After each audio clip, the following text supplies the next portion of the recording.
All right, ladies and gentlemen, boys and girls, good morning, good morning, good morning, or good afternoon, depending on what location you're at. This is episode 38 of Living Split Screen with your host, Pong and Steel Rain. Look, ladies and gentlemen, there's a lot of amazing things happening. We are ending off the year strong. This will be the last show that we have for the year, so hopefully you guys are buckled in tight. Your seatbelts are fastened, and hopefully you're along for the ride. At least to my knowledge, me and Pong don't have anything too much going on today, so we got a lot of time to talk about a lot of different things. And who knows? We like to say that sometimes these shows are going to end up being shorter, and then before we know it, we have another 4-hour episode. It is what it is. We just do this. We do it with passion and dedication and a lot of affection because we just love what we do here. But with that being said, to start off with, I do want to let you know, from this point forward, I would not be using, well, at least for a while, I'm not going to be using any Halo Infinite campaign gameplay just because I want to give people time to really beat the game, not spoil it for anybody. I did the intro, the last beginning of the game for the first 2 hours. From this point forward, you're probably only going to see multiplayer gameplay, and I'll update that on a week-to-week basis, and also as I get involved in other games too, because I just like to bring you guys content. So what you see here today is going to be me getting it in some ranked, and also just some overall PvP in Halo Infinite, so definitely enjoy that. I was actually snapping pretty hard for this almost 3 hours right here, so hopefully you guys enjoyed that. Other than that, we got a lot of amazing things to talk about, man. This week has been interesting. I know for a lot of people, they may feel differently, but we definitely want to talk about the Splinter Cell remake. We also want to talk about NFTs and gaming, man. I know a lot of people kind of feel up and down about it. Me and Pong kind of have a different angle where it doesn't affect us as much, even though we do understand the repercussions of it being involved in the ecosystem. And then not only that, we have to wrap up 2021. We'll probably just list out some of our favorite games, also go through some of the games that released this year, and let you guys know that, man, a lot of people try to sit out here and tell you that there's nothing out here to play, there's no games, and I have a list of at least 33 games that I would recommend to try if you haven't run into these yet. So, but we'll definitely get to that. Without further ado, I'll give you guys a little bit about my week. It's been a little hectic, but it's other than that, it's just kind of been work and life, man, you know, as things usually are. I just been getting in on some Halo for the most part every night, just taking my time with it. I did end up beating the Halo Infinite Legendary difficulty, so that was an amazing thing. There's a lot of amazing things that I have to say about that, and a lot of it I'm probably just going to hold off on just until we get further down the road. I'm gonna give people time to really, you know, soak it in and everything. And there's no time. There shouldn't be a time limit that you have to beat a game, right? It's your game. You take as long as you need to beat it, and I'll just try to respect that as best as I can. Other than that, I have to pass it off to one of the most uncanny gentlemen in not only the podcast space, but just in life itself. The man who has a ton of knowledge. He's a fantastic gentleman himself. He, you know, is the other half that really powers the show on a week-to-week basis. And one of the main reasons why every Saturday you guys come out of this with that energy boost that you need to get that weekend started. My brother from another, no other than Pong Soul himself. What's going on, my guy? Well, brother, we are back for another Saturday. Living Split Screen. Look, it's been, like you said, a hectic week, but gaming continues, and we are now in the holiday season and the holiday cheer. Gaming companies themselves are on vacation, so news is slowing down, but we do have some interesting things this week. Splinter Cell definitely being one of them. But before I get into that, real quick, maybe you touch on it, please. I know there were some things I forgot. I was trying to roll through it. Touch on it. No problem. So first things first. Quick shout out. Obviously, you know, Living Split Screen is a part of the Midweek Mix Up Collective, who the founding member over there is Wandering Dutch, of course. For anybody who doesn't know, please go check out Wandering Dutch and the whole crew over there. just amazing guys from across the pond, brothers from another. Look, guys are incredible. What they do over there, they put on a great show. But something special this week. Wandering Dutch is doing a 24-hour gaming marathon, which has already started. Okay. He started at 6 a.m. Eastern time, 11 a.m. GMT time for our European friends. So, but he's doing it for the Macmillan Cancer, which is like one of the cancer foundations out there. He's doing a 24-hour gaming marathon. Please drop in his stream anytime. I don't even care if you do it doing our stream. I don't care. Just go over there and support the man. If you can give, wonderful. He's got it all set up for donations. It's obviously anytime. Fuck cancer, right? We all know this. Thanks. It's all affected somebody in our lives at some point, right? I think we can say that cancer is obviously one of those awful things that almost everybody has to deal with, whether directly or indirectly. So please go check out Wandering Dutch's stream. 24 hours. He's got the full schedule up. It's just him. He's going to have General C and other members of the community maybe jump in as well. But the guy's doing good work over there. So even if you can't give, which totally understand, just drop in and say hi. He'd appreciate that. So again, I just wanted to give a shout out to our brother there, Wandering Dutch. So please do that. Otherwise, I think that's about it. Did you have anything else, Steele, that you forgot that you want to bring up No, right I now? mean that is the most important part. Definitely. Not only that, but we also are giving away $175 worth of Xbox gift cards.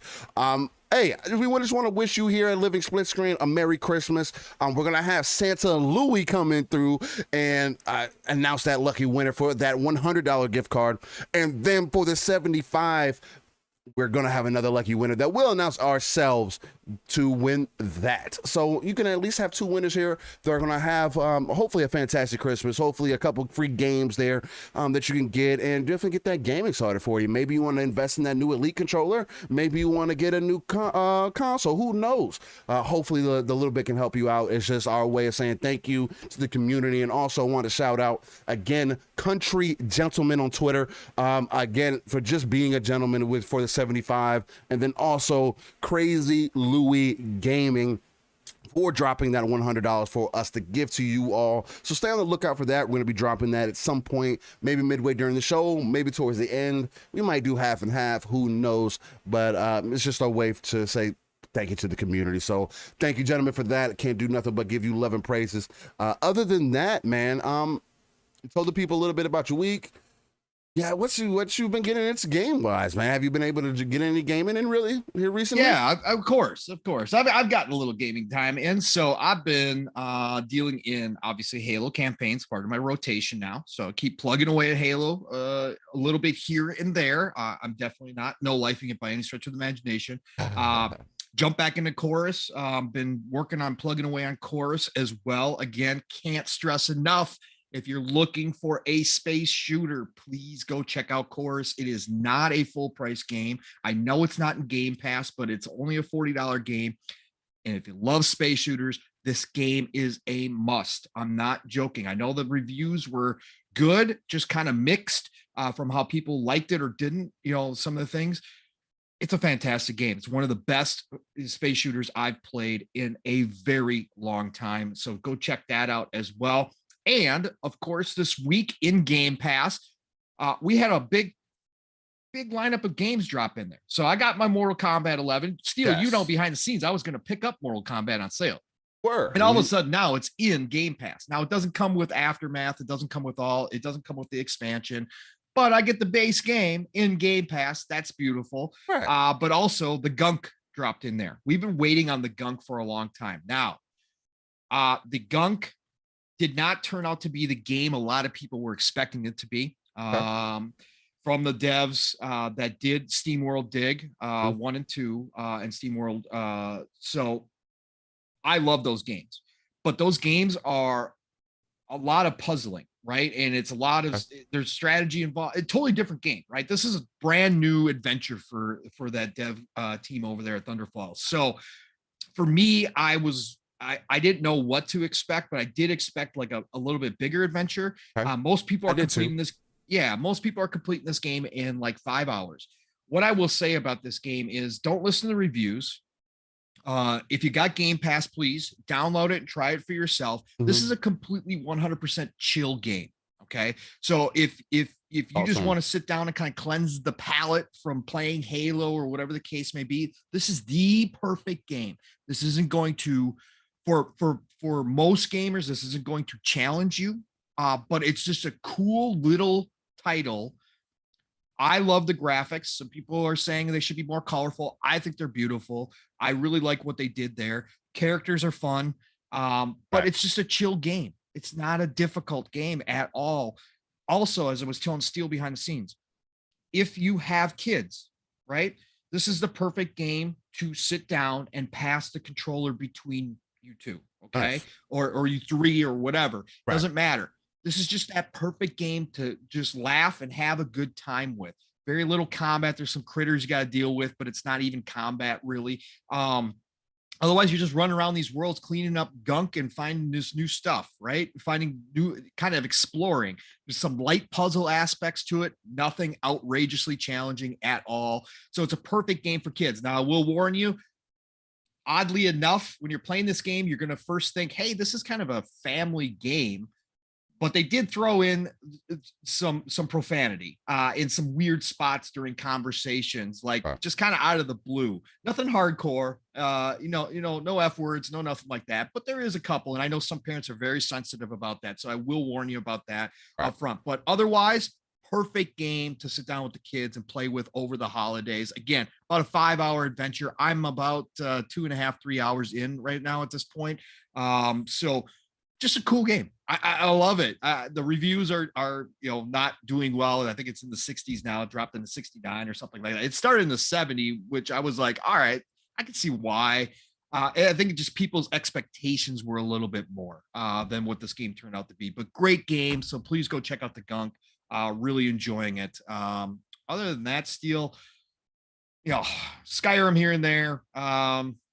What else did I jump into? Oh, I tried I tried a couple of the Game Pass games too, like the Transformers strategy game that dropped in there. Oh wow. Okay. Hey, here's what I'll say about the Transformers Battlegrounds is what it is. I've been looking at that game for a while. Here's what I'm going to say about Transformers Battlegrounds.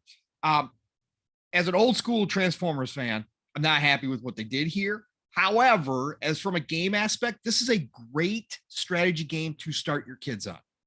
If you want to get your kids interested in strategy games, it is basic strategy, like turn-based strategy, right? So I would say let them try Transformers Battlegrounds because it's the perfect introduction to that style of game. You can sit there with your kids and teach them the basics about how these games kind of play, and it's not going to be over the top challenging like most of those games are. So this is a great introduction type game, right? So looking forward to hopping into Firewatch. I've been waiting on that game for a while. Glad it dropped in the Game Pass. A lot of people say it's one of a really great game. And then Lake as well. I think that's the one with the mail carrier. And you kind of got a venture and you're like the mail lady. We saw it at a couple ID and Xbox shows. So I'm going to hop into that one as well. And then the final one is the dang it. Why did I forget? Hold on. I want to get this right because it is kind of a people who don't know, but people who do know. It's the Deedlit game. Oh God. Why can't I find it now? I'm drawing blanks on that too. Hold on. Well, as you record, right? It's Record of the Lotus War, okay, which I go back with because it was an anime. Okay, Record of the Lotus War is one of my favorite animes, high fantasy anime, which I don't know anymore because I don't watch newer anime, but we didn't get a whole lot of high fantasy. Like I'm talking about, dragons, knights, that kind of stuff. There wasn't a whole lot of that anime out there, but Record of the Lotus War was one of my favorite animes. So this is Deedlit, who's one of the main characters. She's the elf kind of archer. If you want to call her a classic style elf archer, and it's called Record of the Lotus War, Deedlit in Wonder Labyrinth.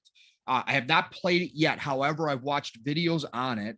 Some people were already posting clips, and a lot of hardcore Castlevania fans are saying this is like Castlevania and you should go play it. So if Wow, you're okay. looking for that style of game, download this one as well, because people are saying it's really, really good. Right. So I can't wait to try it out. So yeah, there we Nice. go. Hey, Yeah, I like those. I like what all you over the threw in place there. this week, but whatever. That's the Hey way I man, I am. mean, it's like you say, you're a grazer. You like to touch on multiple things. What makes it so unique is that you always come from a different angle on it, and you always have a lot of amazing things to say. And I feel like, again, like you always say, it's not about you completing every game, you know everything about the game. The fact that you can also talk about them subjectively, the fact that you always also have the knowledge to kind of carry it with you, that's an important part. I mean, and if for people who do that kind of thing, like I'll never hold it over somebody said, "Oh, you didn't beat that game." No, but if we get in the conversation about it, which we always do. As long as you can bring something to the conversation, that's what's going to be important. As long as you're just not saying that the games are trash and can't explain it. You know me. I'm not going to give right. you a full review on any game I don't play, but I can give you an overview of the style of game, and I can tell you whether or not I like it and what I like about it. Right. So you should be able to do that. Right. As a gamer, anybody should be able to do that. I implore anybody, definitely take your consideration, your thoughts, your opinions to heart first before anything else matters. Yep. One other thing that I did want to shout out to Halo Esports HCS on Twitch again, busting over the 100K viewers. Whoa, for really? a tournament. Yes, I saw that yesterday. Again, over 100K viewers watching the HCS tournament for Halo Infinite.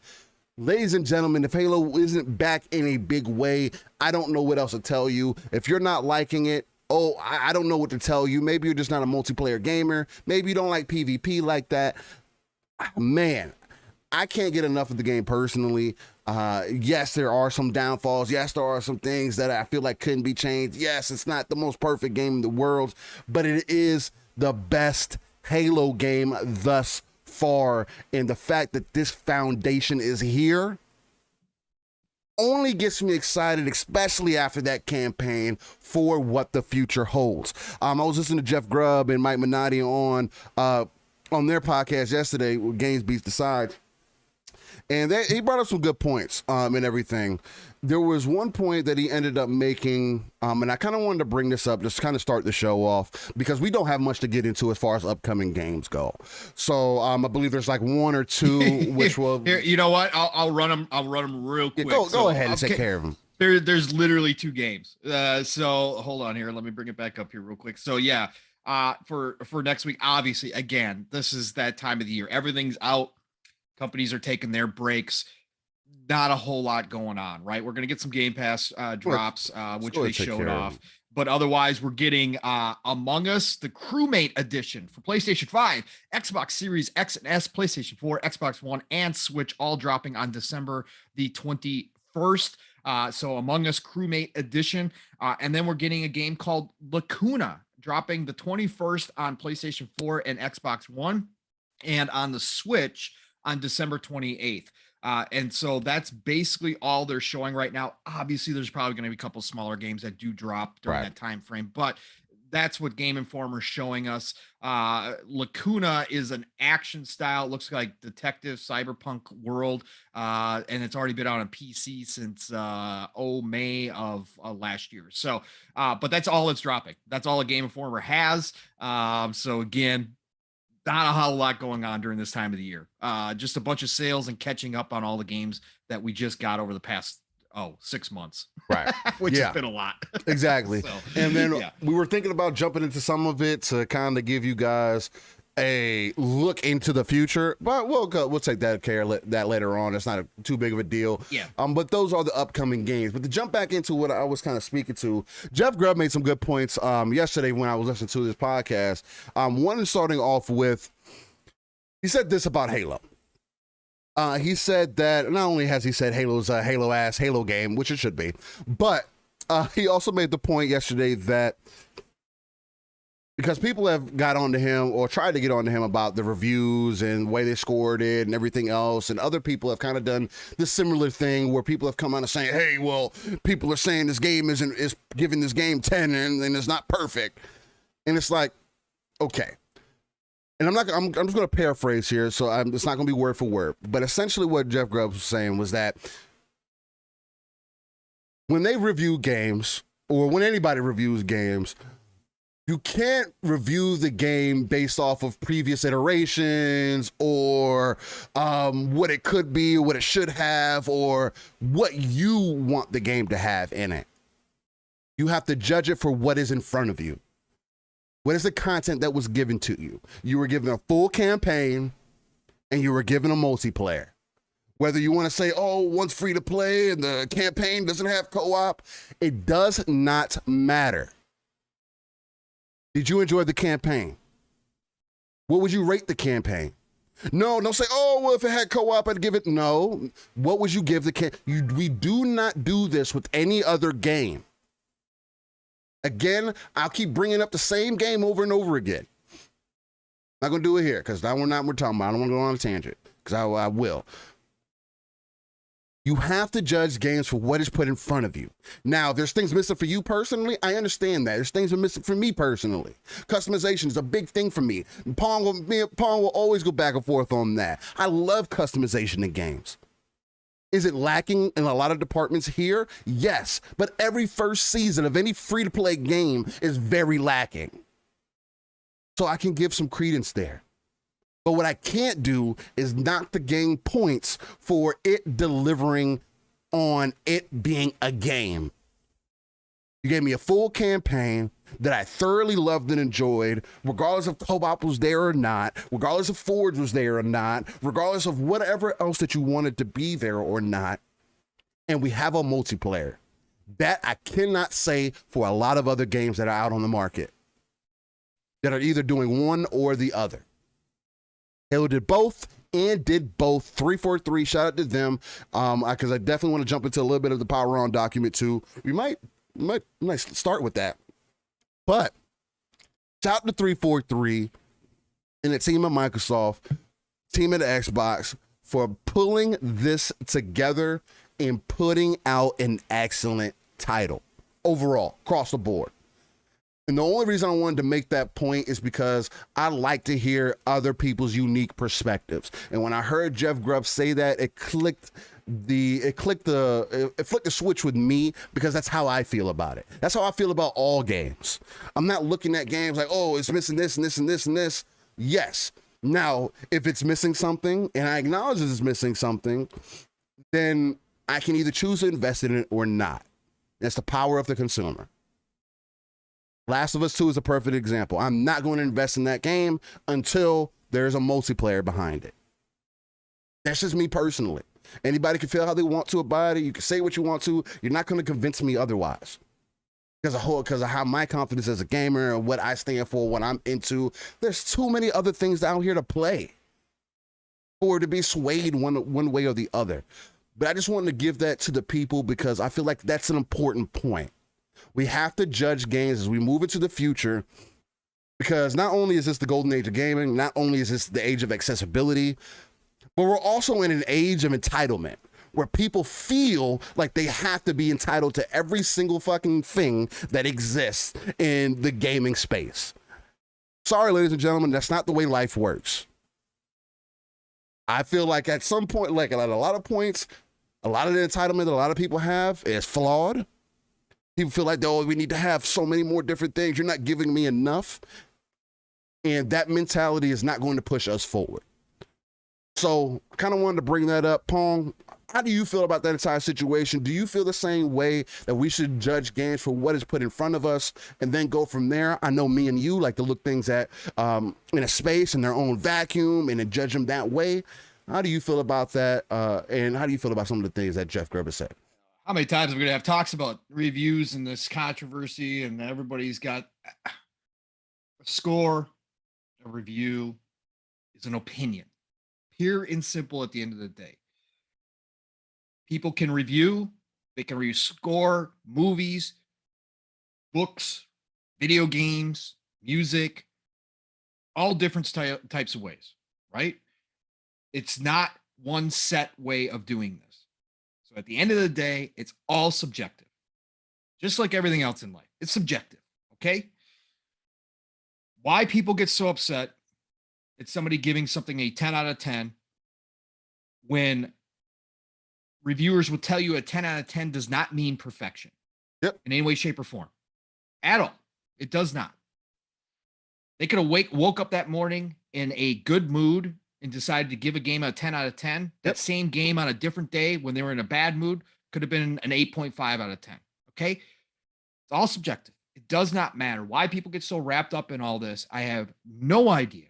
I don't. That's why I've never put stock into reviews for me personally, outside of, again, if there's a game I'm on the fence about thinking about buying as a budget gamer, somebody who can't just go buy everything. And if I throw away $60, I throw away $60. Oh, no big deal to me. It is a big deal to me. Yeah.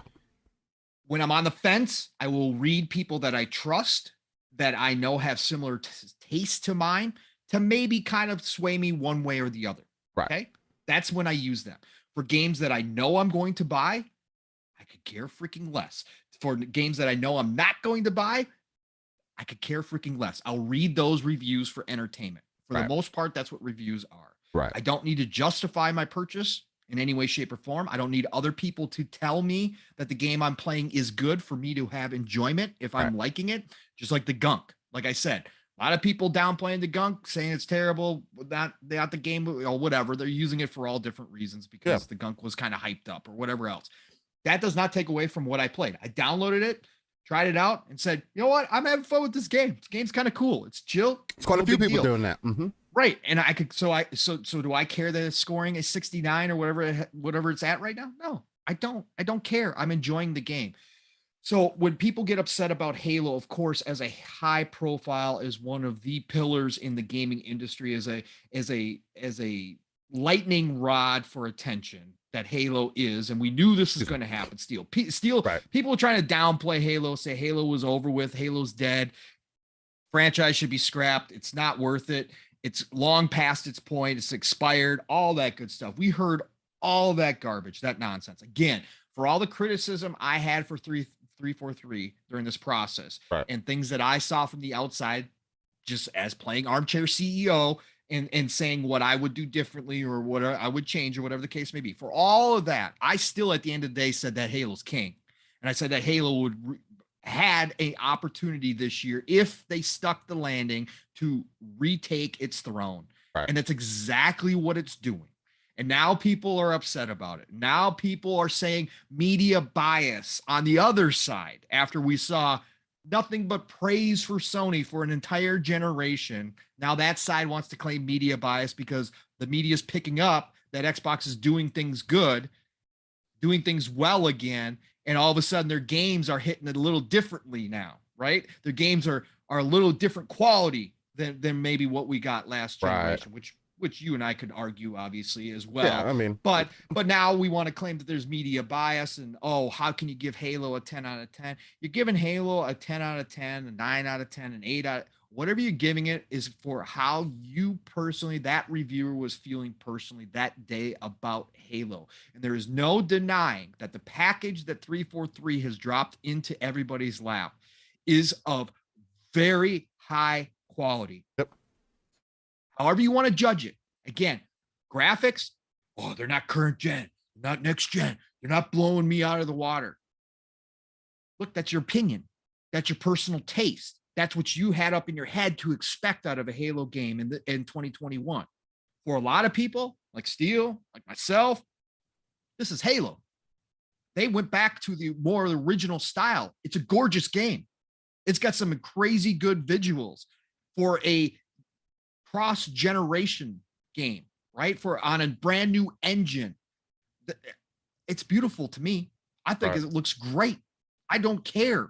Because in Halo, am I looking around and exploring, dense forests and trying to find treasure chests and doing all? No, I'm looking for the next grunt to blow his head off, right? That's what I'm looking to do. Yeah. I'm not here for that experience, right? Halo is a different experience, but gunplay that matters in Halo, whether you're in multiplayer or whether you're in single player. There isn't a game that'll top the gunplay, right? There isn't a game that will top this, in my opinion. Again, I think Destiny has fantastic gameplay, of course, made by Bungie, who started out on Halo, who created the console space for first-person shooters with the original Halo, right? They started this trend. They did what people said could not be done. Give you the keyboard and mouse experience on a controller. Yep. They said that could not be done. There was no way. Well, guess what? They pulled it off. 343 has perfected it, I think. 343, again, it's just, that's what matters to me in Halo. So if I had to score Halo, again, overall, because again, personal opinion, not fact, for me, it's missing co-op. And you could say that shouldn't count. Well, for some reviewers, it is going to count. Yeah. For me, yeah, I would dock it a point because it doesn't have co-op, because I can't wait for the co-op experience. Right. But again, the game at the end of the day is of the highest quality. So for anybody to be upset at 8s, 9s, 10s, it does not matter. Stop. You people, go play what you love. If it's not Halo, go play something else. Plenty of other stuff out there. Why you care? Halo is a great game. It's showing up. Steel just talked about people are flocking to watch it as an esport already. Crazy. Yeah, that's a niche audience. Esports isn't like, it's huge, it's gigantic, but again, in the overall conversation, we're not talking about the NFL here, okay? Right. Yeah, Not yet. not yet. But what I'm saying is that you've got people flocking to watch it already as an esport, which goes to show you that it has broken through to the mainstream already. People realize that Halo Infinite is something special, that 343 did stick this landing. Right. So again, stop caring so much about stupid opinions from people that you have no respect for, or claim that you have no respect for, because they're biased now. Okay, then don't care. Then move on with your life. It's not going to change you. It's not going to change how God of War feels in your PlayStation 5, right? It's not going to do any of that. Just let people enjoy what they enjoy for once. This stuff just gets tiring, Steel. You and I have been on about this for nonstop. And again, it's a small portion, but it is our community. It is what we are here. We are in this space, in this bubble. But at the end of the day, it just gets tiring because I don't get it. I can't put myself I try to put myself in everybody's shoes when I can. Right. Try to have some, compassion or understanding for why people think the way they think. With this kind of nonsense, I can't, because I just don't understand how it affects you. It does not affect me if a reviewer hates the game that I'm playing. It didn't affect me when Cyberpunk was getting shredded and I popped that game into my Series X. We were having a godly time. I was having a freaking fantastic time. And I got Steel over here, who me and Tempa's son talked into getting Cyberpunk, who's not a single player necessarily experienced kind of guy, but he's been trying, and he pops in Cyberpunk and he's having a freaking excellent time. And we're looking at all these people online going, are we playing the same game here? Because that's what I was wondering for a while. Yeah. You're not seeing what you're seeing, or at least to the extent, right? But it didn't change my experience. I still, to this day, I don't have a yellow chair. I'm not part of the yellow chair mafia club that everybody tried to talk about. That everybody got the free Cyberpunk chairs, and that's the only reason why it was getting high reviews. Otherwise, the game was. I'm not a part of that. But I'm still out here and will tell you that Cyberpunk was my favorite game of last generation. Again, I cheated. I played on current gen hardware on the Series X. So I didn't have, have that and again, never take away from somebody's experience. I know the PlayStation 4 and Xbox One was not a good experience. Yeah. All right. Yeah. I know that. But for me, it's still my game of the year my game of the year, or my game of the generation, last generation. For me personally, I absolutely loved everything about Cyberpunk, and I'm going to get back to it again. But it didn't change, right? I scratched my head at when it becomes cool to hate something, right? When it becomes cool and the mob starts jumping around, and era we live in, right? It just gets tired because again, this industry is about fun, and unfortunately, I see a lot of people, at least the persona that they put out there online, and what they give us front facing on Twitter and other places on YouTube, is that they're not having fun anymore in this industry. And then I got to ask, why are you still in this hobby? Because that's what this hobby is about. And if you ain't having fun, why are you still here? Go read a book. Go find some movies. I don't that's know. the overall point for me, man. I know it sounds like we're beating the same drum, and again, I didn't want to make it specifically just about Halo because it's more than that. It's about any game. It doesn't matter what it is. If you're having enjoyment out of it, you're getting the love out of it, you're getting everything that you're possibly wanting out of it. That is the point, right? And like Pong was saying, yeah, we kind of speaking from in our bubble and things like that. I want you guys to know this isn't just a Twitter space. This is Reddit. This is Facebook. This is YouTube. This is and Twitter that I consider in all these conversations. There's too many people who get caught up in, oh, it's just Twitter. No, it's more than that. And that's what I'm speaking to. It's those people. I know some people in the chat were saying, hey, well, we just live in the era of, it started last gen where people just felt entitled. And I agree with that in some form, but at the same time, we don't necessarily have to fall in line with everybody else. We can give our opinion, say this is how we feel, take that RTS view, pull ourselves out of the world like we always do and like we always say here, so that we, as the gamer, can give you honest, passionate, and enthusiastic conversation while giving you that energy boost to get you started into your weekend right here with Living Splitscreen. Hey, just ain't that the way to start a show? But yeah, overall, ladies and gentlemen, I mean, we do it for you. We do it for you all. We want you all to do it for yourself because it is the hobby. It is the passion. Recognize it as that. Everybody has multiple hobbies. You binge watch shows. I play video games. What's the difference? Right, I'm more interactive if you would. I really have that argument, but hey, it is what it is. From there, I do want to kind of jump into the Power On documentary. Should we shout out some people in the chat first? We will, and we definitely should. All right. I just want to let the people know what where we're moving into. Oh, okay. All right. You're giving the rundown. You're giving the roadmap. Yeah. Today's Living Splitscreen. Yeah. All right, gotcha. I want to let the people know the next thing we're going to get into is the Power On documentary because I feel like there was a lot of powerful things that were pointed out there. I want to kind of come here because I watched the whole thing. I binge watched the whole thing. I want to kind of give people my perspective on it. Also, as someone who grew up with it. And it kind of experienced that. Look, you want to kind of try my experience or how dedicated I am. I've been involved with Microsoft since Windows 95. I was born in 92. I was just gonna say that's right when you were born. Almost. Yeah, but I vividly remember Windows 95. So, but that's neither here or there. And it kind of starts from there and moves forward. So, but I definitely want to give you guys some opinions on that because I feel like it has a lot of influence on today. And not only that, it's just a lot of interesting perspectives there. But let's get into it. Let's shout out some people here. You amazing people show up on a week-to-week basis. A lot of you, and I can't do nothing but be amazed by that. We have a lot of wonderful people who constantly have conversation within our chat. That's the main thing too, man. We're not a huge, amazing show, whatever the case. I think we're quite amazing, but that's neither here or there. But we have a smaller show. We don't have the attention to some of the bigger places. We would love to, because I feel like we offer something that is a lot different from a lot of these other places, but to each their own.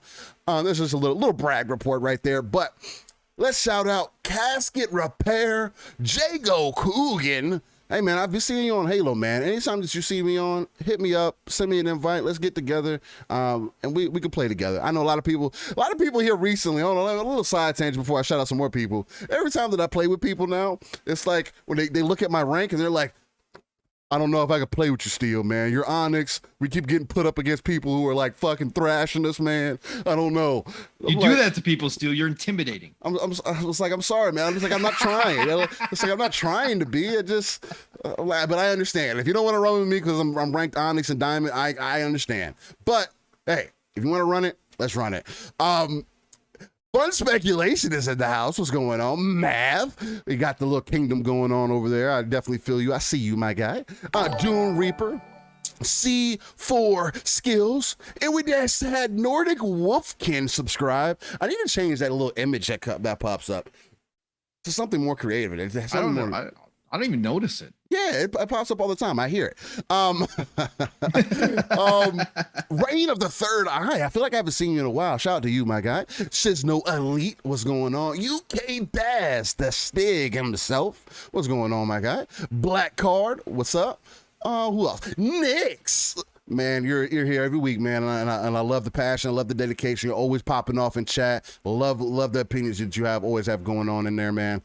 Tony Grasso, what's going on? He said, I put 240 hours into Cyberpunk and still plan on going back. Shout out to you. Hey, man.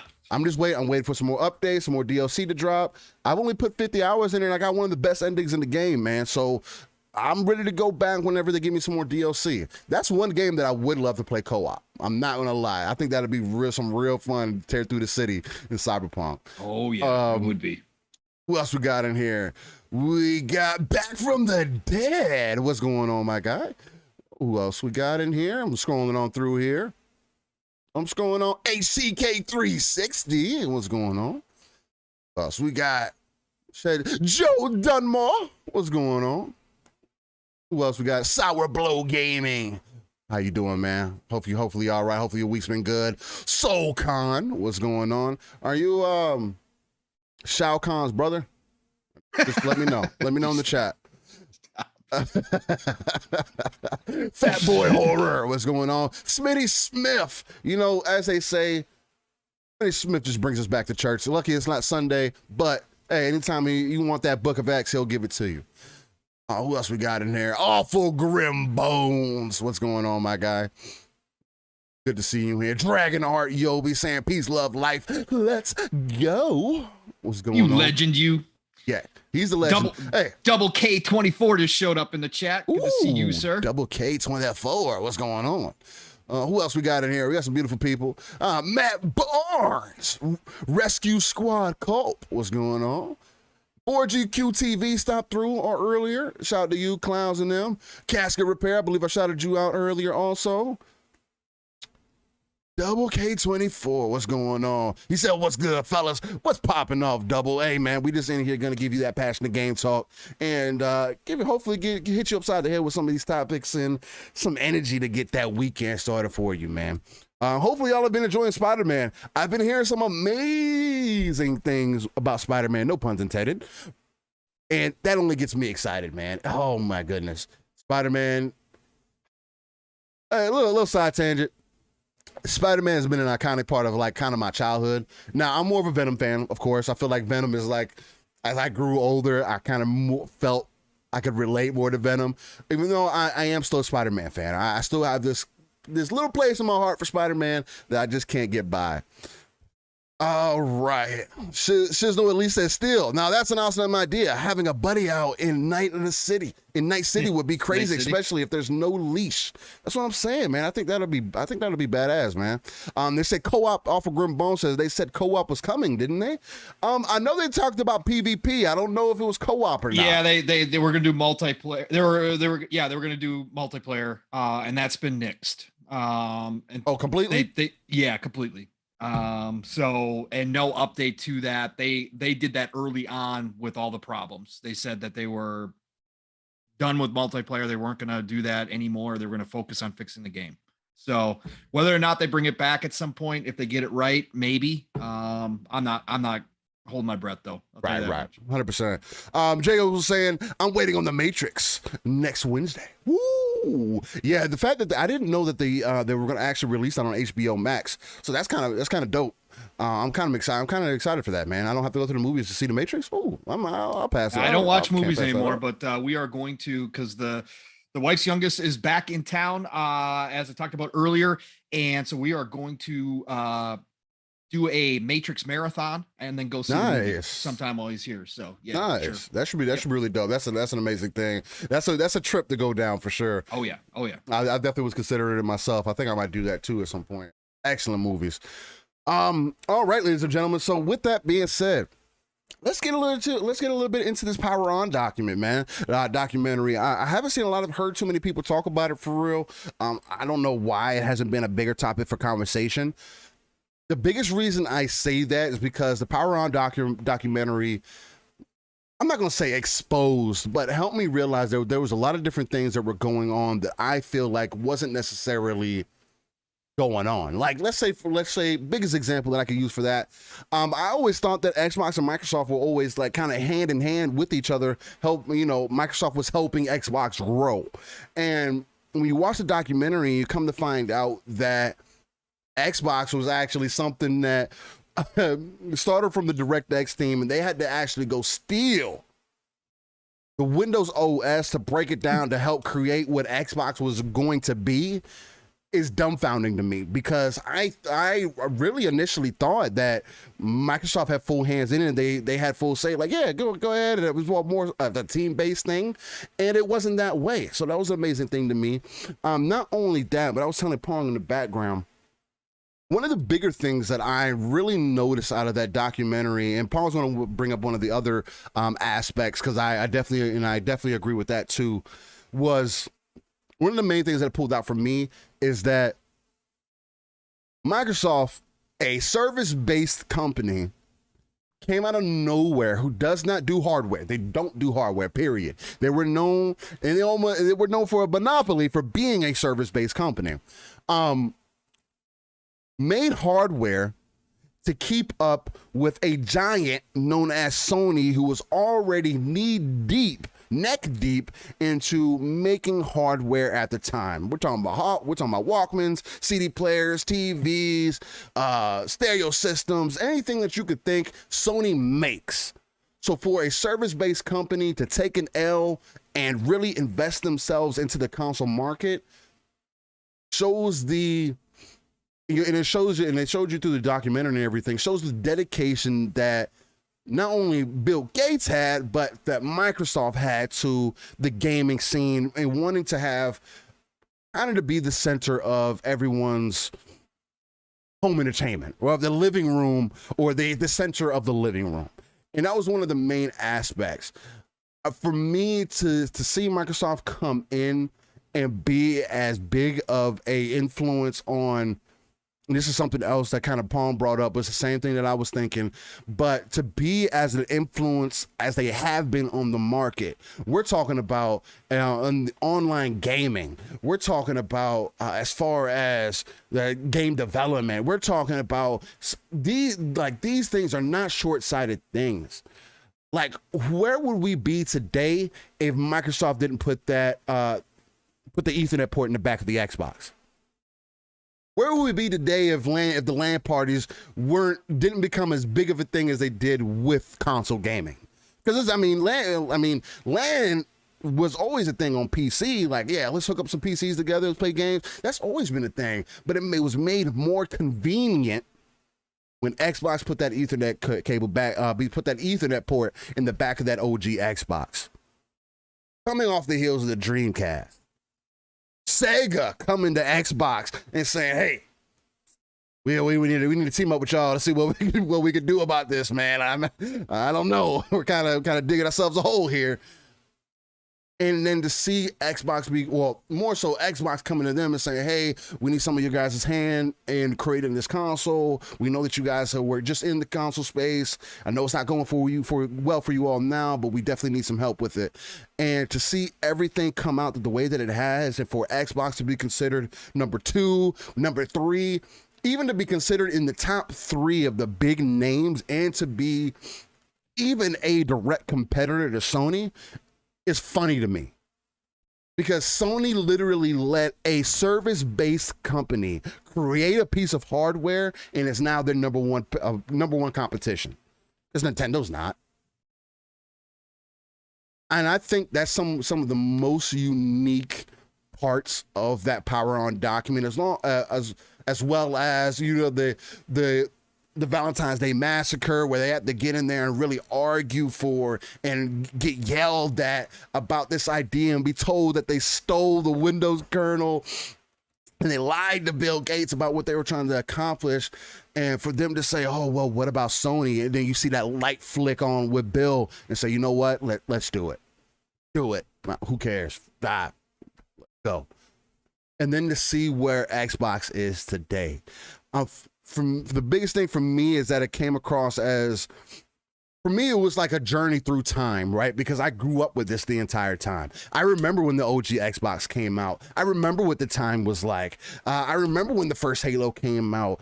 And then when you see all this backstory of how Halo 1 and Halo 2 more so was put together in relation to like kind of what we're seeing with Halo Infinite, how Halo 2 was given a year delay, Halo Infinite was given a year delay. Like there's so many correlations in there. And then now knowing that there's a better system, there's a better backing, there's support and people who are passionate. That's the other thing that I really realized out of this whole thing. Xbox was built out of passion. Xbox was built out of love. Xbox was built off of people who wanted to see the industry grow, who plainly said when they were arguing with the Windows CE team, saying, hey, when they were saying, oh, we already made a console, we know how to make consoles and everything else.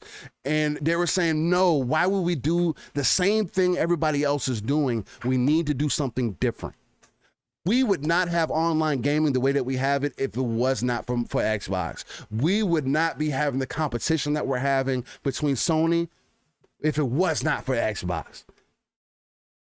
The ecosystem for your online experience overall would not exist if it was not for Xbox. One of the more powerful things too was Netflix literally started their digital push, their streaming push on the 360. A company that put Blockbuster and Hollywood Video and companies like that out of business because they came out with a better way to deliver you movies and games through this mailing in option.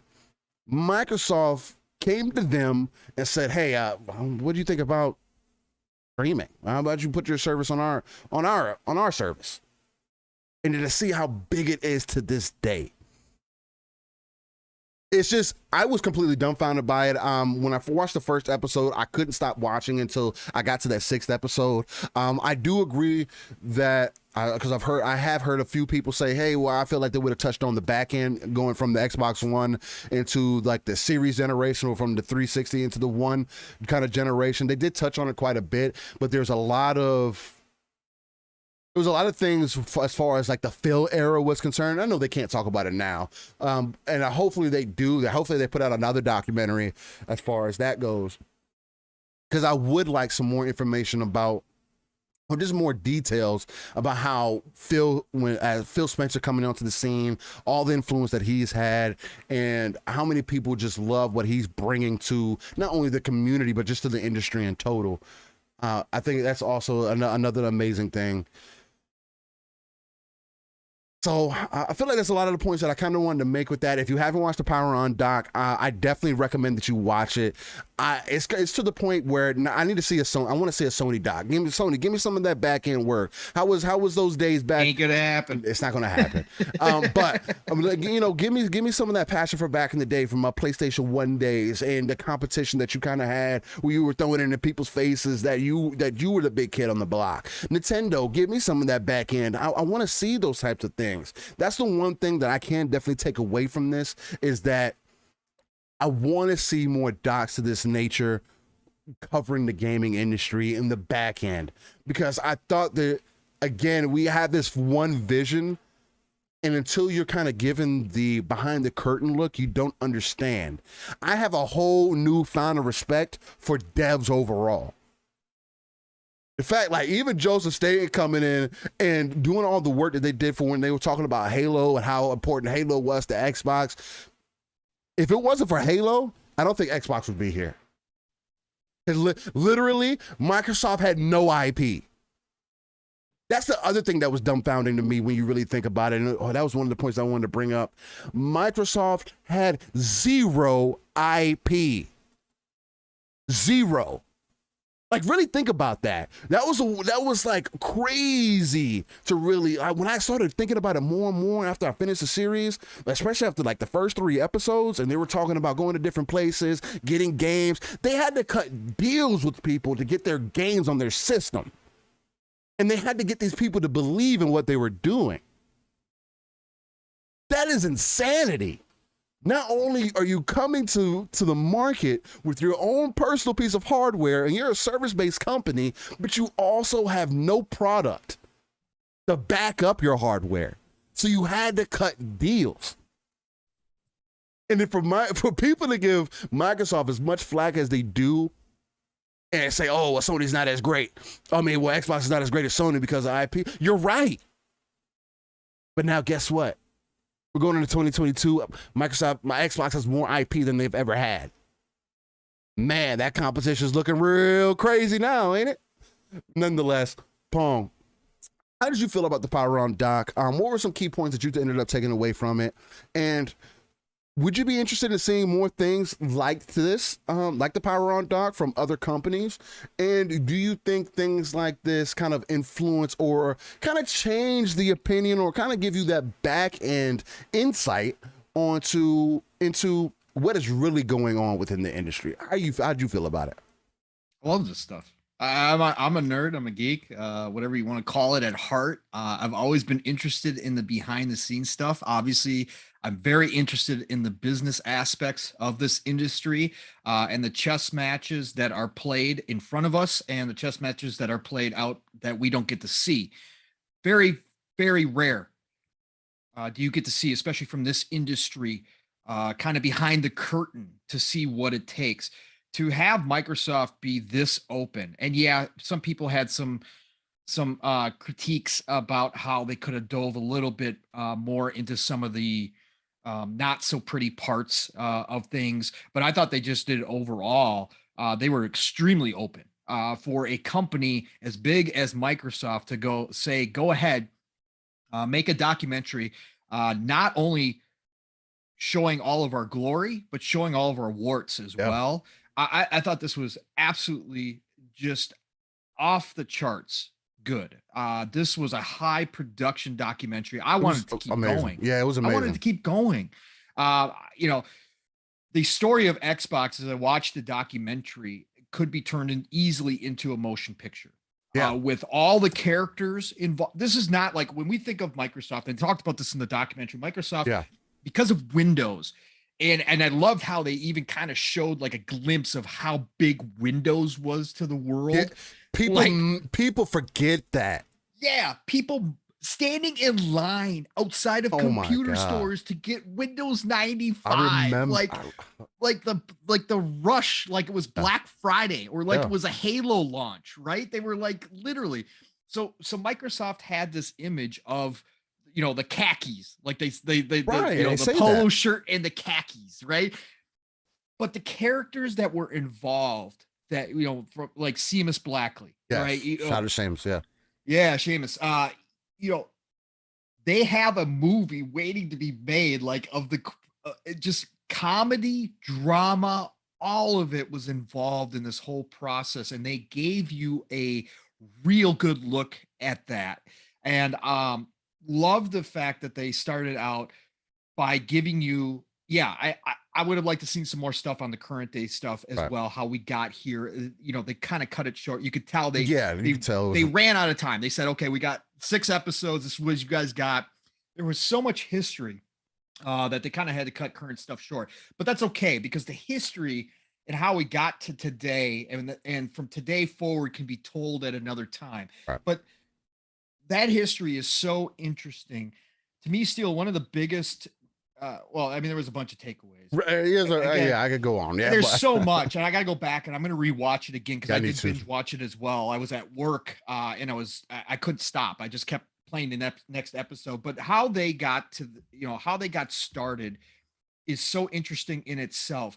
When you think of Microsoft and you think of this gigantic corporation that has, you know, changed the computer world forever, actually changed the world forever. Let's put it that way. For their hand that they had in bringing PC to the home and creating Windows software that was accessible and so easy to use for everybody that it really did transform the world. Not to say that nothing else could have done that or replaced it had history been a little different. But at the end of the day, Microsoft is the innovator that did that. And they used bullying tactics. We know all that. They, you know, got sued by the government. Look, they did a lot of things to make themselves that, but at the end of the day, still created software that most of us all use on a daily basis to this day. But when you think about a corporation that big, you're thinking about, at least in my head, I always picture like, okay, they're going to work together on these projects. They're going to be, this is going to be like a very organized thing that happens within this company, that there's going to be processes in place, that there's going to be chains of command happening, that this idea is going to be something that's discussed in a boardroom. No. It's not the way it was at all. That's not how this worked. It's almost like Microsoft is so big, they have their own little countries within this corporation. They don't talk to each other. They don't communicate. They don't trade with each other. And basically you could have a team like the DirectX team in like a little basement corner room of Microsoft coming up with this idea, right? In the dark, in the secret, and kind of whiteboarding this whole thing without anybody else knowing. For a long time. Right. It feels like almost the way they talk about things, like you have people, Microsoft is so big, you have people that are getting paid a lot of money that are working on things that nobody else knows about. Like they're doing their own thing, right? Like they're just there hanging out, doing their own thing. And if they come up with a great idea, maybe it'll get a shot at getting up the chain of command. But otherwise, they're just going to work every day and thinking up ideas. So this DirectX team, led by Seamus and others, come up with this idea because they're passionate about gaming and they're seeing what's happening in the gaming space. And they come up with this idea to go ahead and get Xbox started, right? And then not only that, but then they have the Windows CE team. Yep. Unbeknownst to them, also having the same type of idea. Yep. Right? And then they get it out of sheer luck. They go and recruit people within Microsoft to help them get the connections. They can't even like get their idea in front of somebody until they have the proper people within Microsoft to get them in the right doors. Yes. They talked about that whole scenario of them knocking on doors and bothering people nonstop. On meetings. and any time that they had an opportunity to talk to somebody, they would talk to them about their idea, and they still could not get traction, right? So they had to go get somebody like Ed Freeze to get them traction. Right. And they had to go find people to get the right doors open within Microsoft to get this idea to be even heard. Right. And then once the idea is heard, they're competing internally with another team over this. Unbeknownst. They just so happen to take the initiative to have a presentation, an up and, like an actual model ready to show off when this other team didn't even think to do that. And that's how they got ahead, right? And that's how they actually won over Gates once they got to get in front of him, was because they had a semi-working model.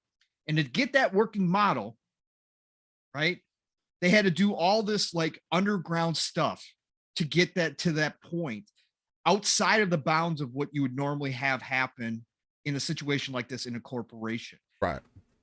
And then on top of it, then once they get to that point, like you talked about, Steel, they had to all of a sudden, now that the idea got traction, was getting kind of greenlit in a halfway manner by Bill because he was so worried about Sony taking over the living room. Then they have to work and fight internally with people to get the things that they need to make this a reality, like the Windows kernel. And the Windows team is basically like, F you.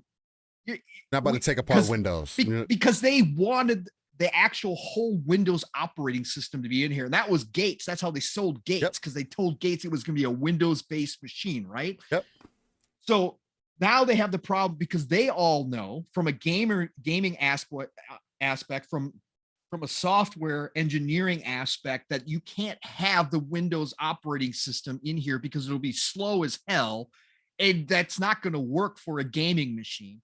So then they basically lied to Gates. Then Windows guys want all of this stuff. They said that they had, They wanted to put Word. Word. They wanted Word. They had somebody call up and say they wanted Microsoft Word, and how could we get this in this machine? Like, and no, they were man, we're not doing that. Nobody's sitting on their couch trying to do Excel and Word. Okay, nobody's trying to do that.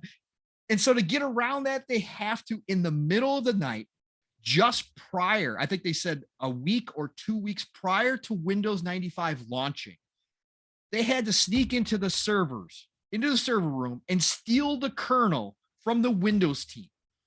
So they could go ahead and chop it all apart, take it down to its basic core, and be able to put it in the machine. They had to steal from their own company internally. This shit is just absolutely amazing to me.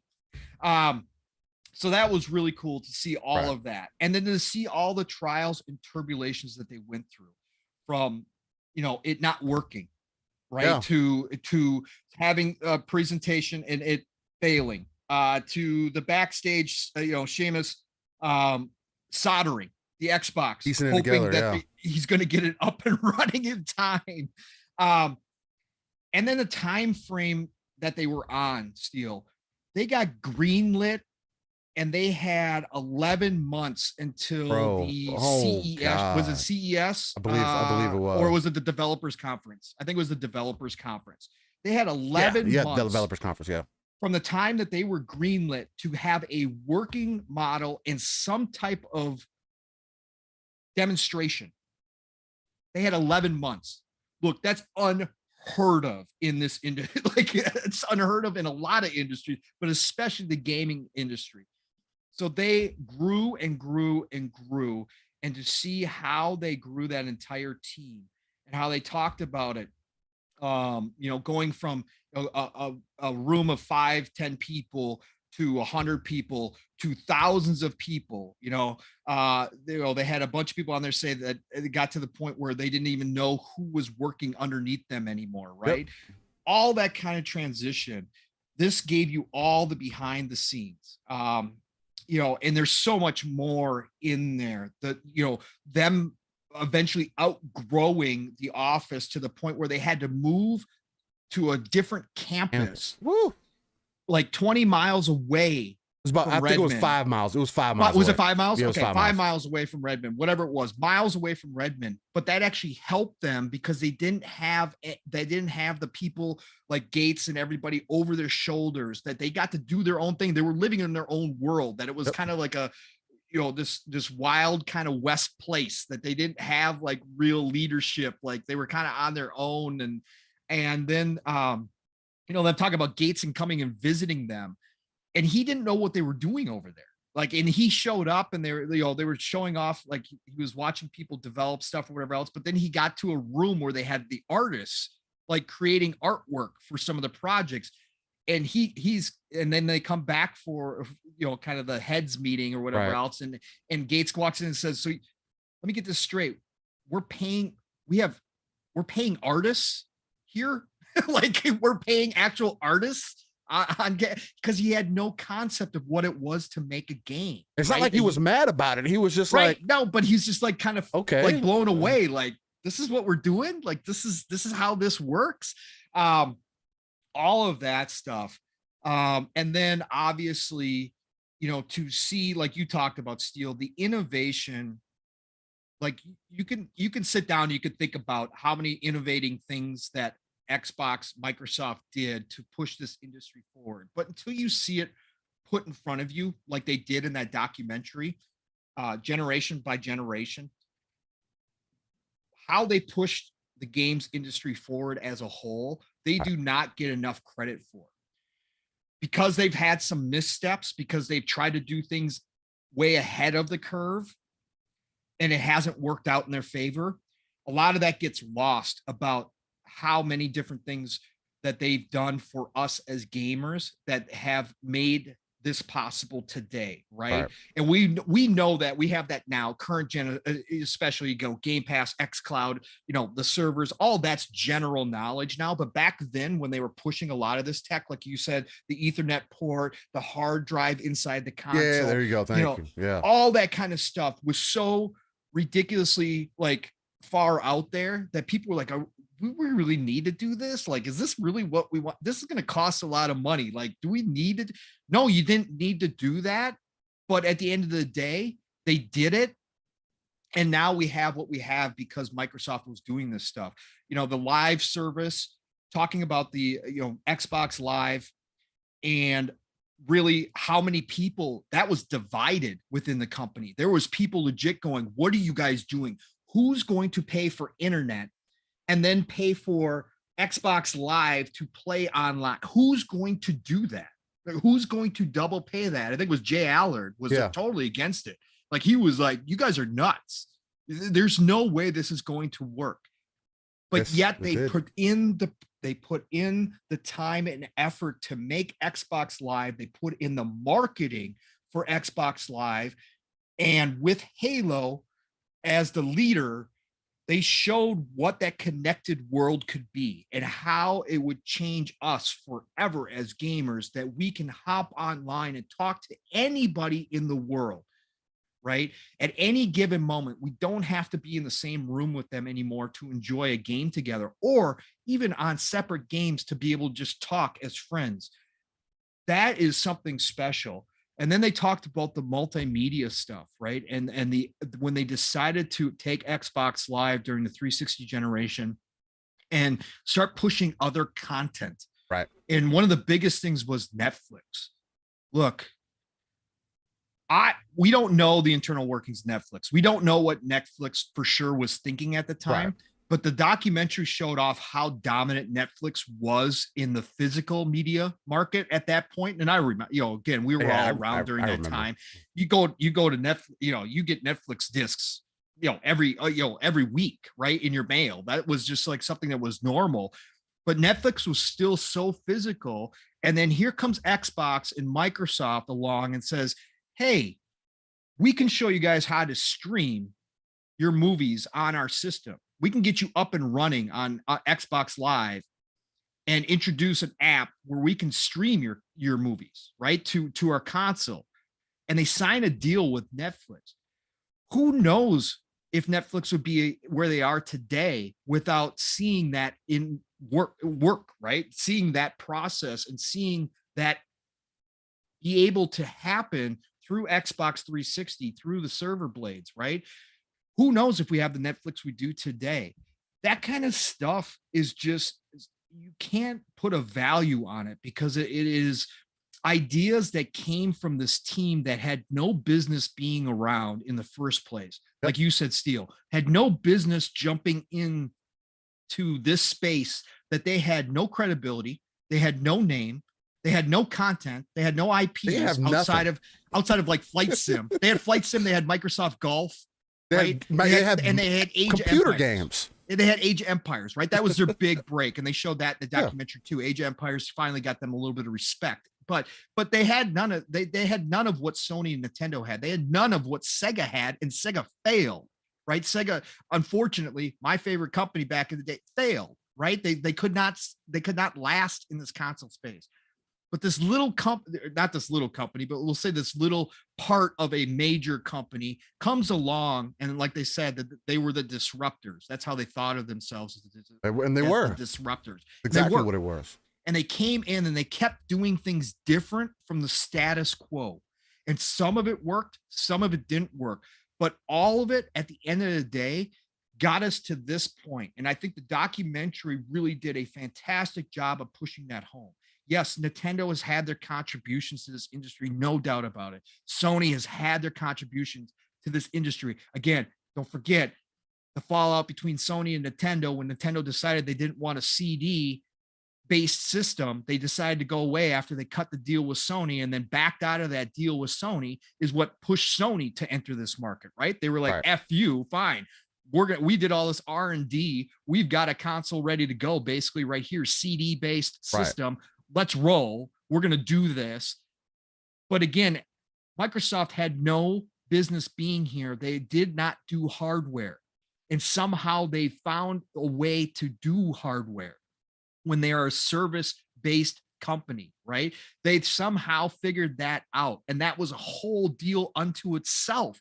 Like they went to try to find partners. They didn't. And- Partners wouldn't want to. And the even sign partners on. were like, what do you want? Wait, you want us to build this, but you guys are I have no content. no, Why? we're not going to do this. We're not going to do this. And so they wound up having to do everything on their own. But the ingenuity, the drive from everybody, like you said, Steel, I have an extremely newfound respect for so many of those people that are still at Microsoft and Xbox, right? A lot of them have left. A lot of them have gone on to do other things. Right. But the Ed Freezes of the world, you know, I got a newfound respect for Bonnie Ross, getting to see her in this Part of that initial team, yeah. She's OG, baby. And I knew that. Again, you know this stuff, but Right. hearing their stories and about what they put in, the blood, sweat, and tears literally into this to get it up and running, to get it to where it is, you can't help but come out of that with a new respect for these people. They were talked about the lives, like they lost, you know, they lost relationships, yeah. friendships, because they were, you know, I'm going to say this as an old guy, because we are on different, different generations have different feelings about things. But when we talk, when they come out and talk about crunch, you know, I'm one of the people that fall.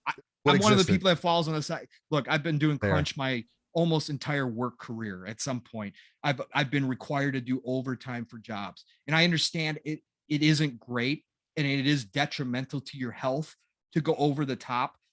But this documentary, these people talking about sleeping in the office for weeks at a time and getting this stuff done, shows you the power of what happens when you are forced into that situation, right? There's a creative force that comes about, and things get done because people know they have to get done. And sometimes crunch is necessary.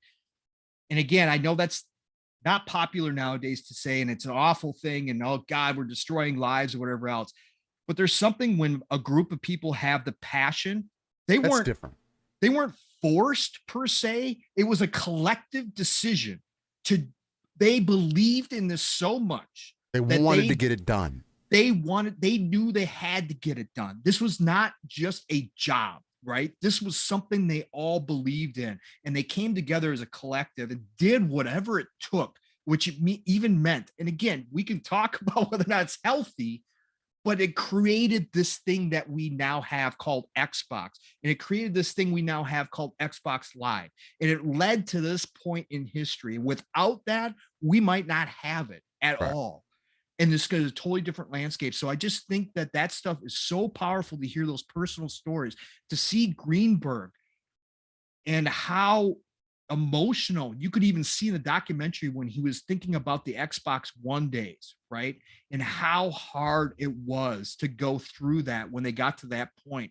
And, you know, Don Matrick, you know, we make fun of Donnie D. Shout out to him.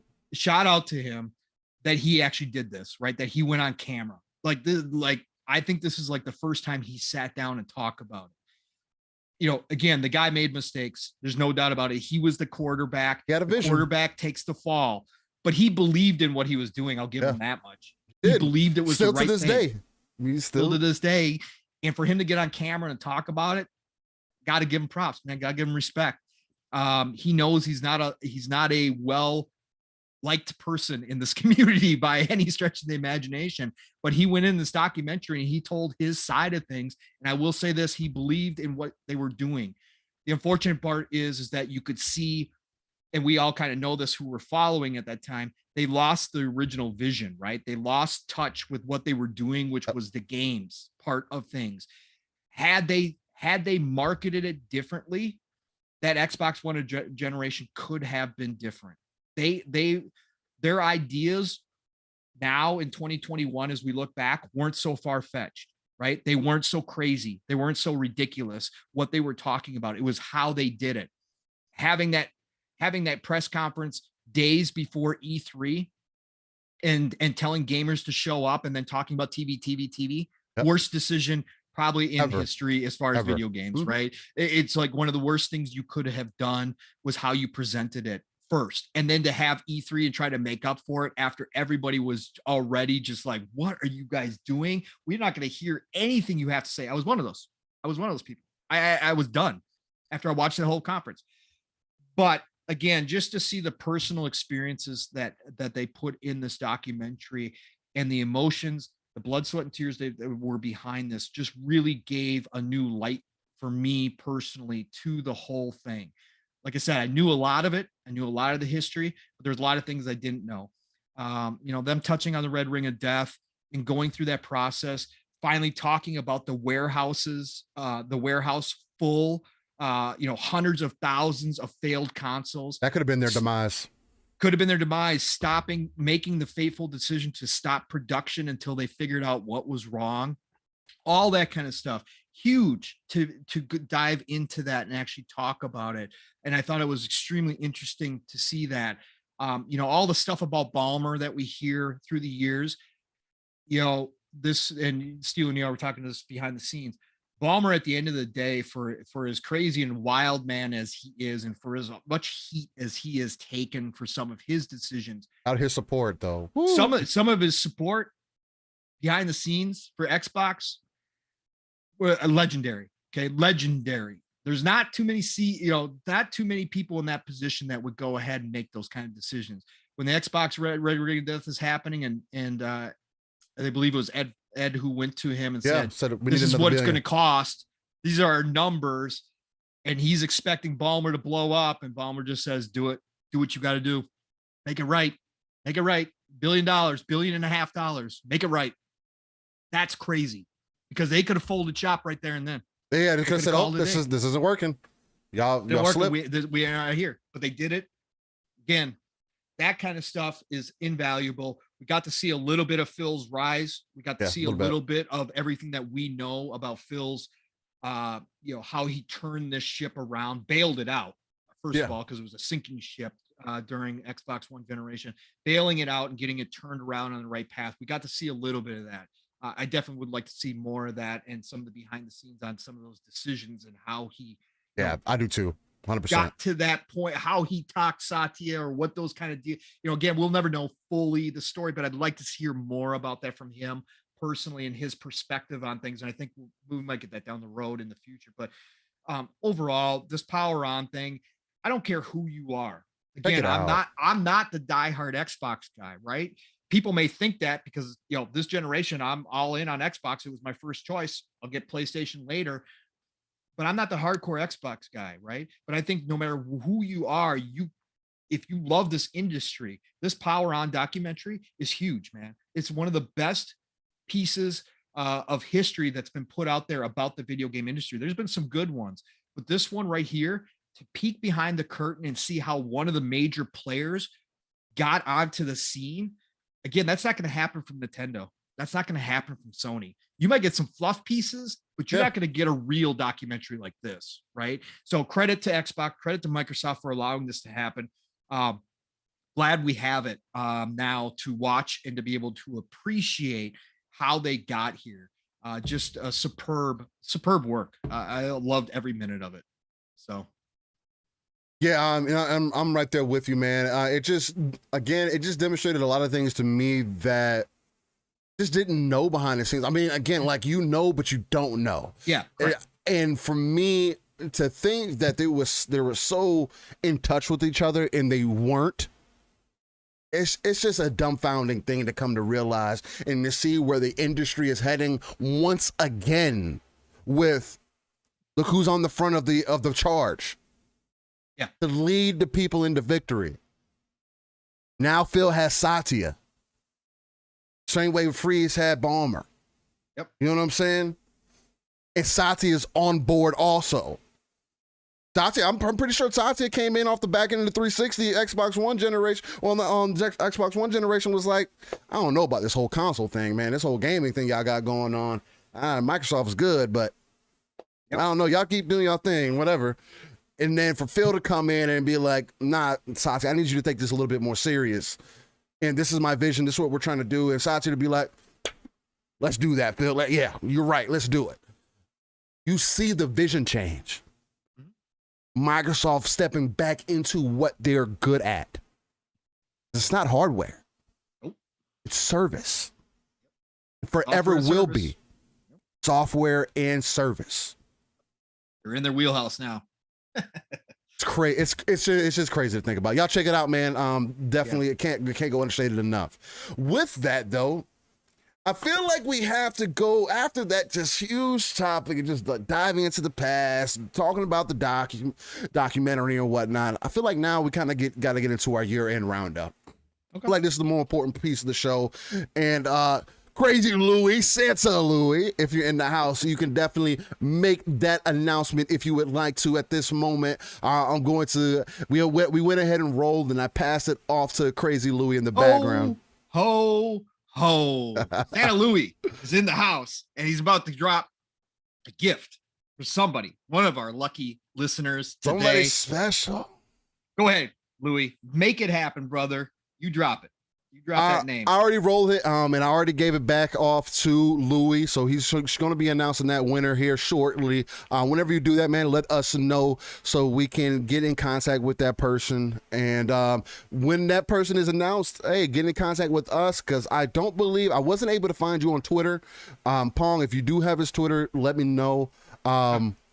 So we can go ahead and get that out of the way.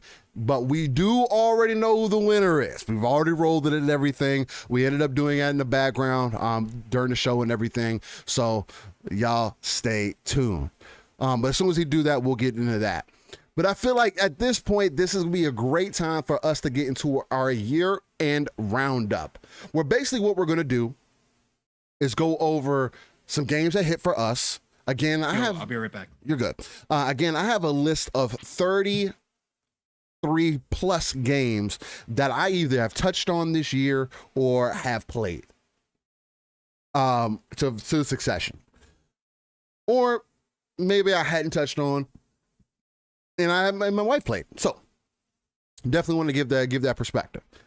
So in this portion, what me and Pong will pretty much do, we're probably going to go back and forth, or try to at least, and list out some good games or some games that we would recommend for people to try if you hadn't tried, or just talk about the year overall, what has brought us, what we've kind of walked into, and then talk about a little bit about what we're excited for into the future going into 2022, which we were told from the beginning that was going to be a dead year, and come to find out towards the end of 2021, 2022 is going to be also bigger than ever. So with that said, it looks like, give me a moment here. I got some messages coming out in the background just concerning our winners and whatnot. So give me a moment here. Yes, Doom Reaper, 33 plus games that I myself can recommend for people to play.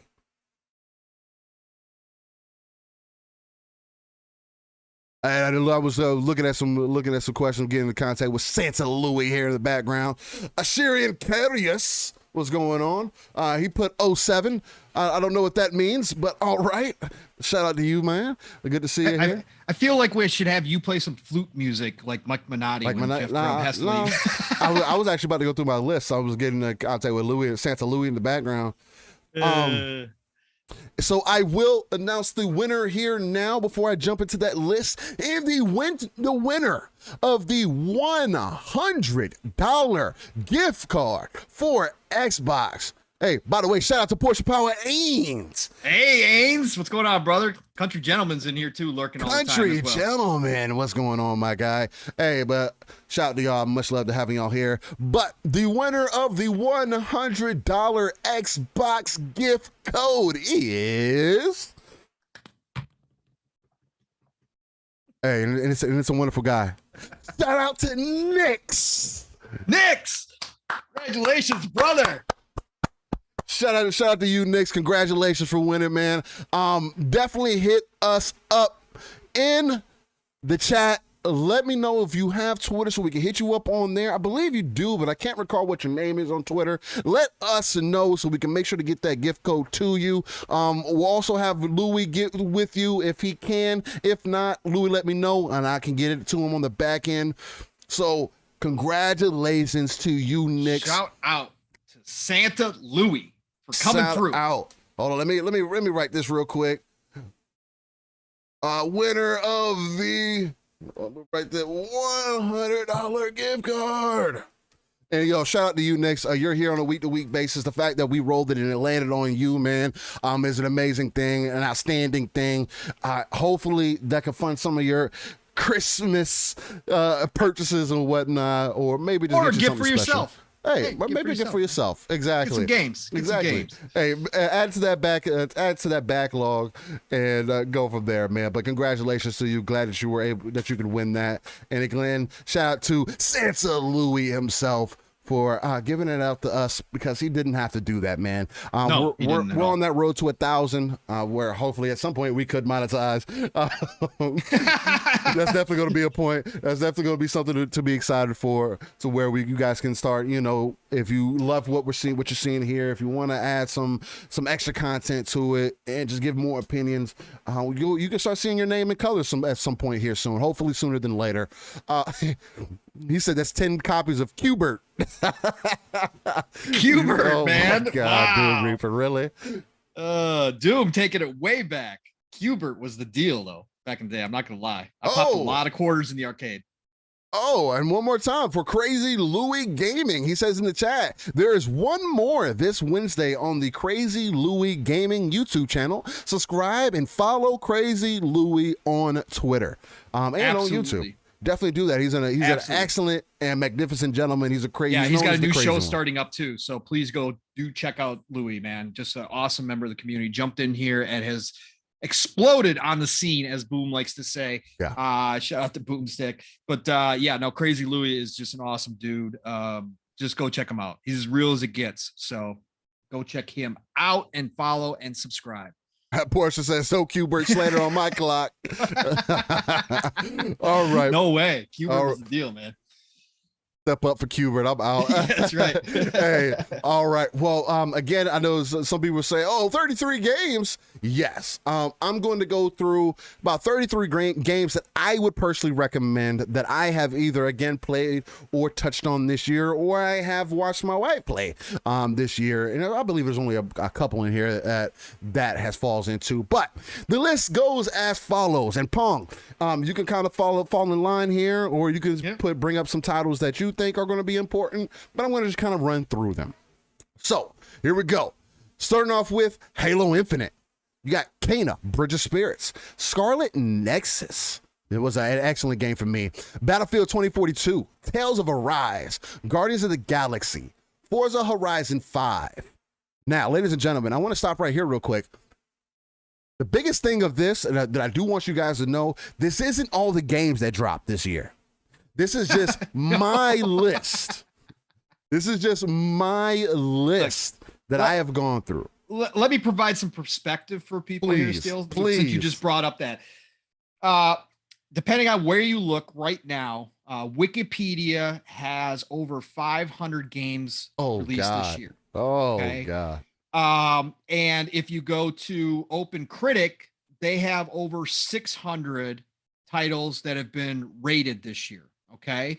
Now, of course, that's going to be some DLC drops and that kind of stuff in there as well. But at the end of the day, just to put this in perspective, you go back to like 2010, it was like somewhere in the neighborhood of 300, I think. If I remember when I looked it up, 300 games for a year.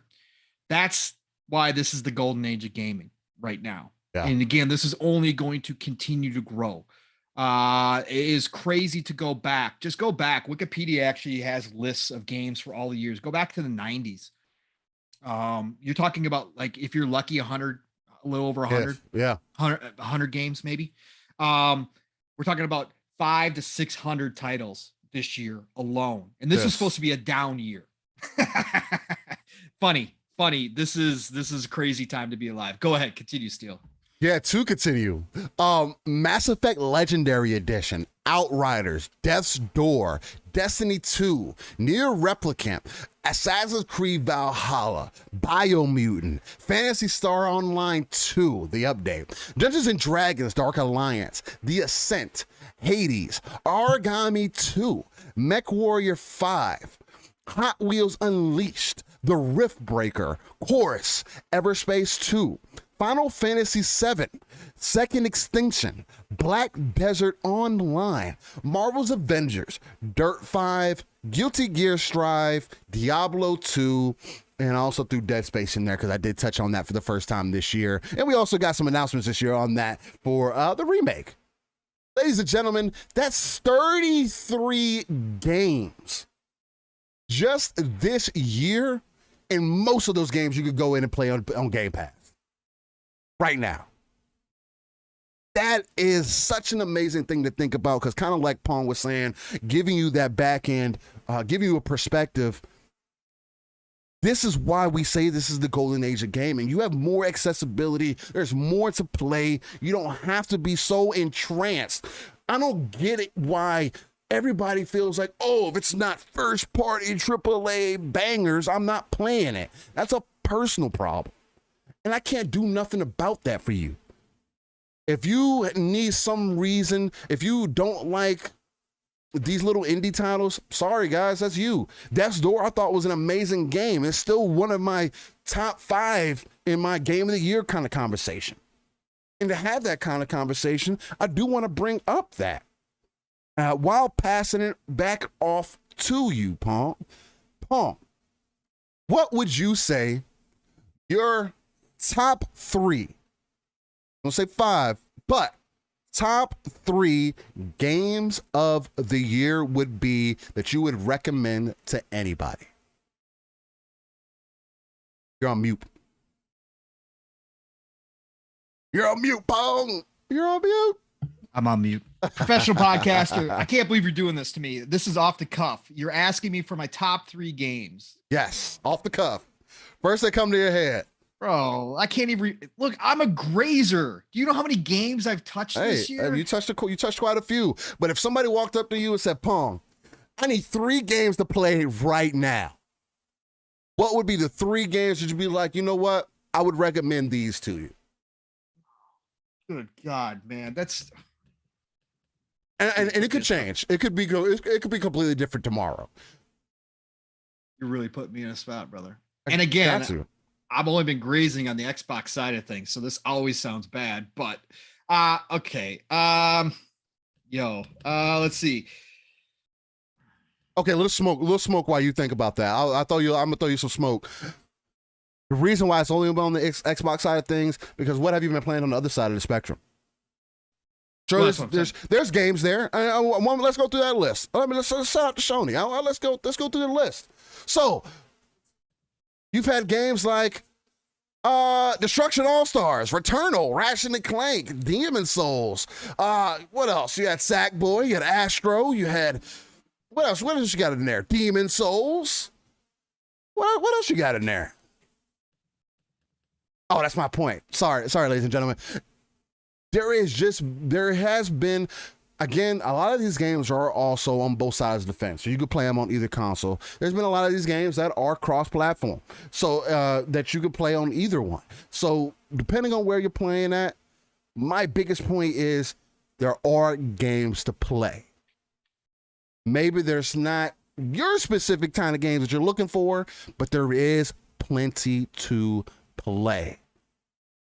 All right. I'm sorry that I don't have all the time in the world to play everything, but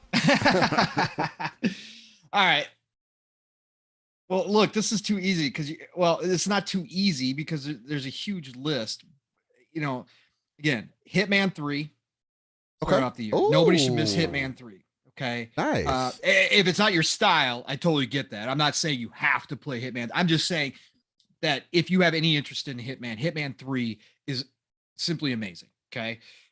Scarlet Nexus is my favorite RPG of the year. Okay.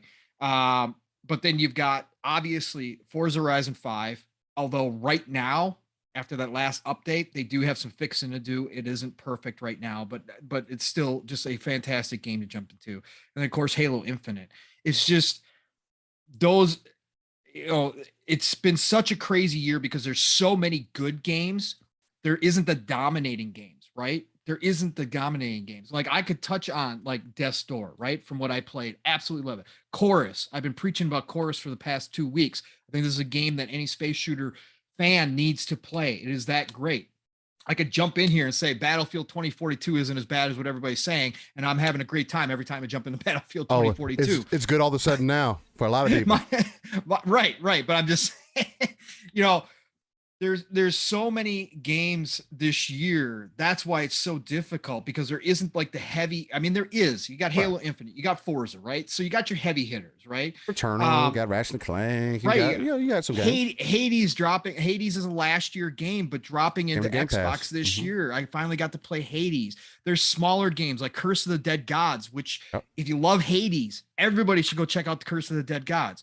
Fantastic roguelike. Okay, you should go play it for sure.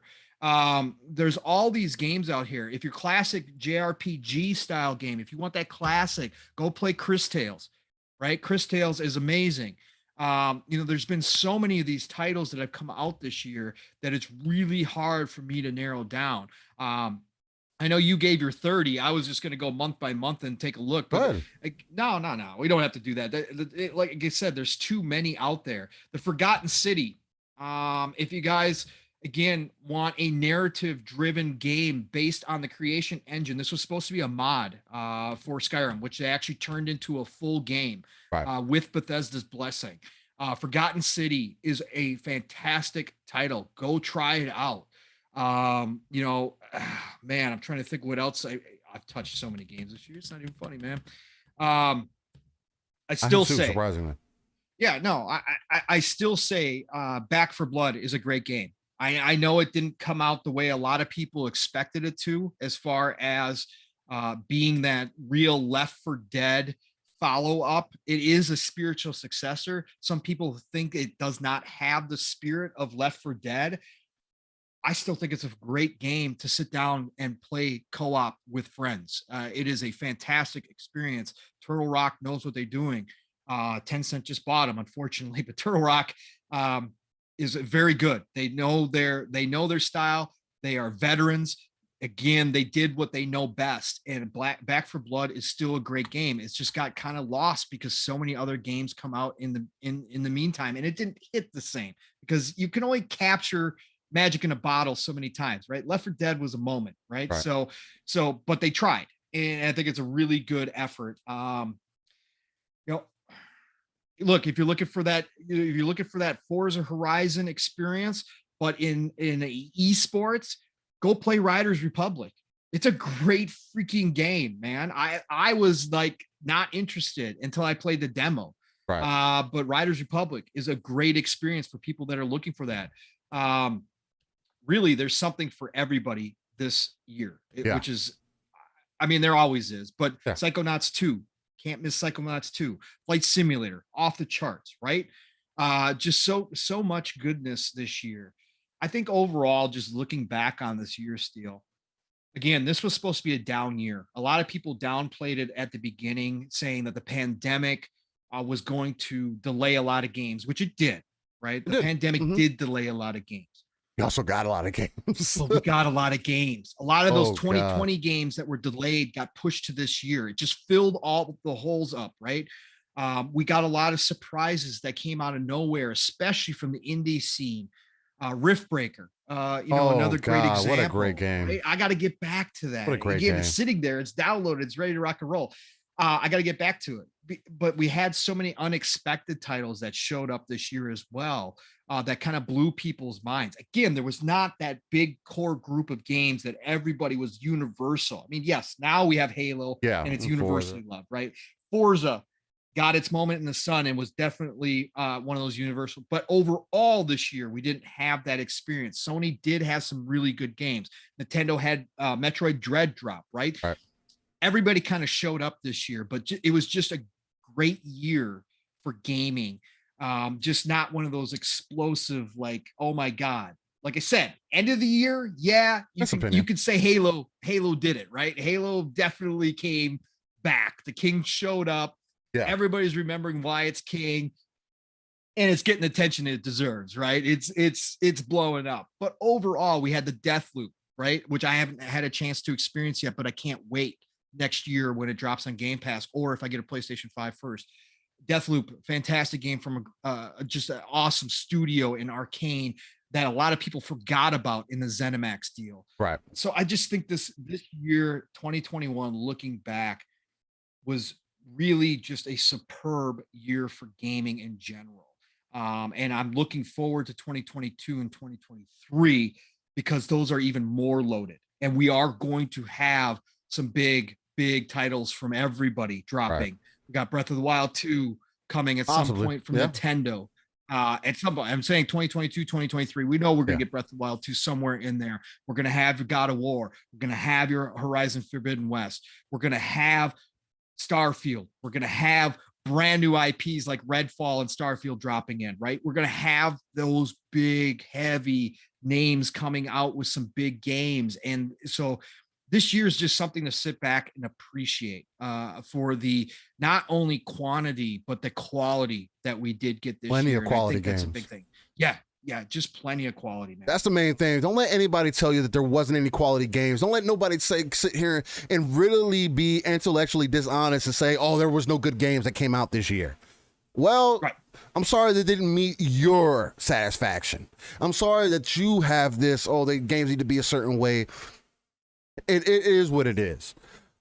Just to kind of go through my top 3 so far, I'm definitely going to put it Halo Infinite's number 1.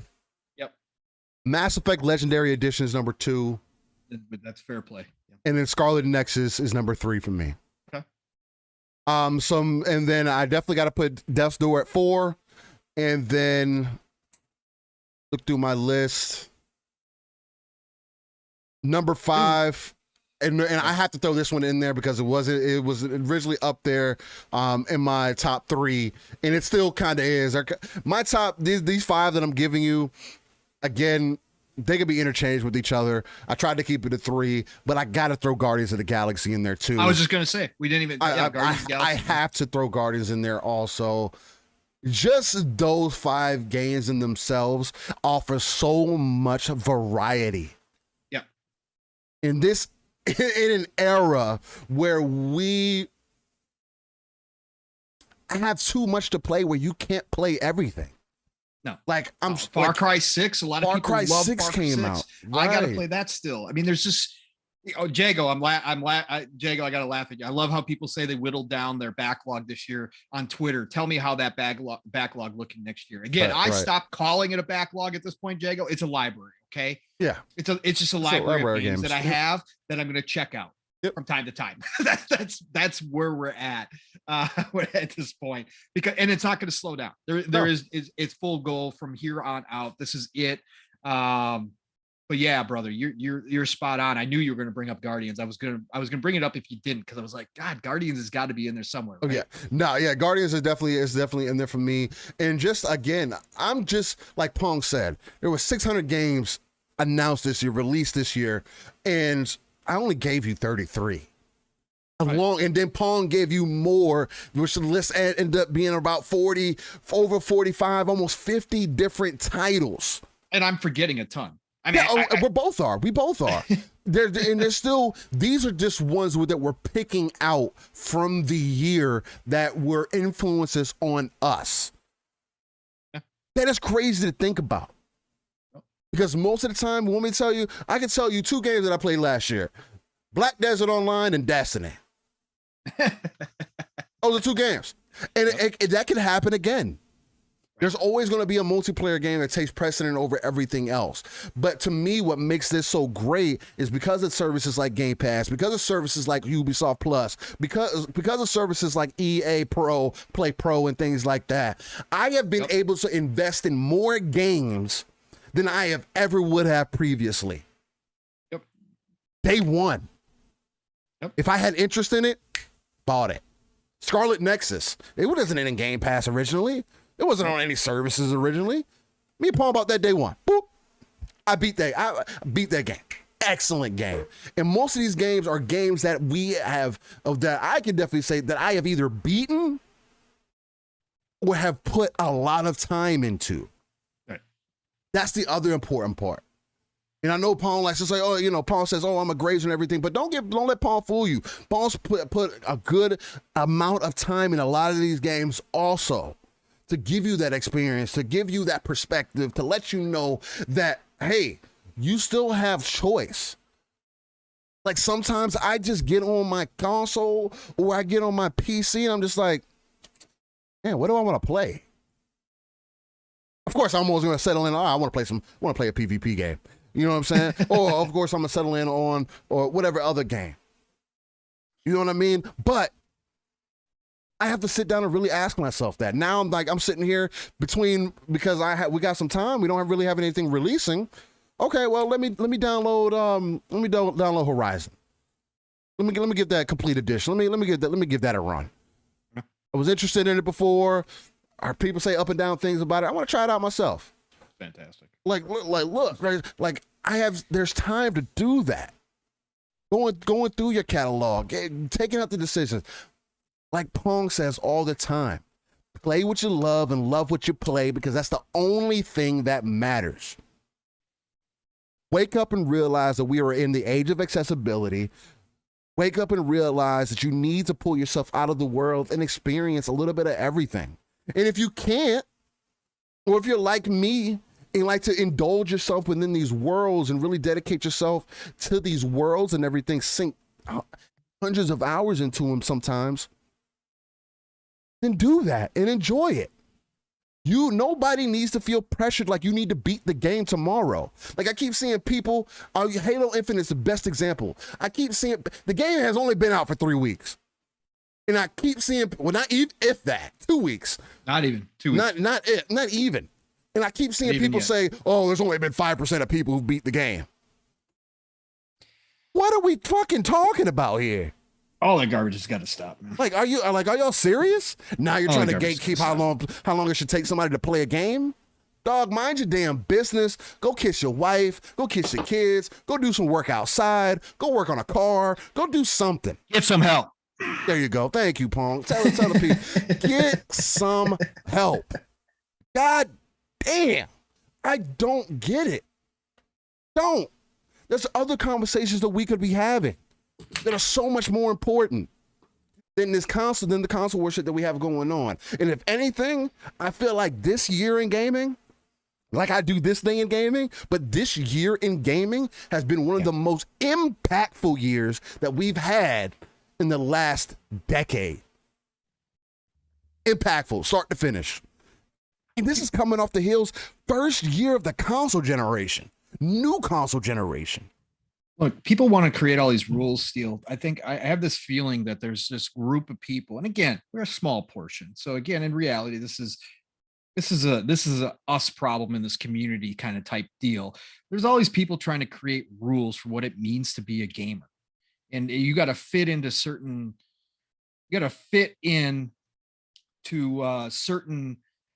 shapes or things like I don't know. You just gotta. How corny do you have to be? Yeah, you have to have certain credentials to be a gamer. Look, what? No.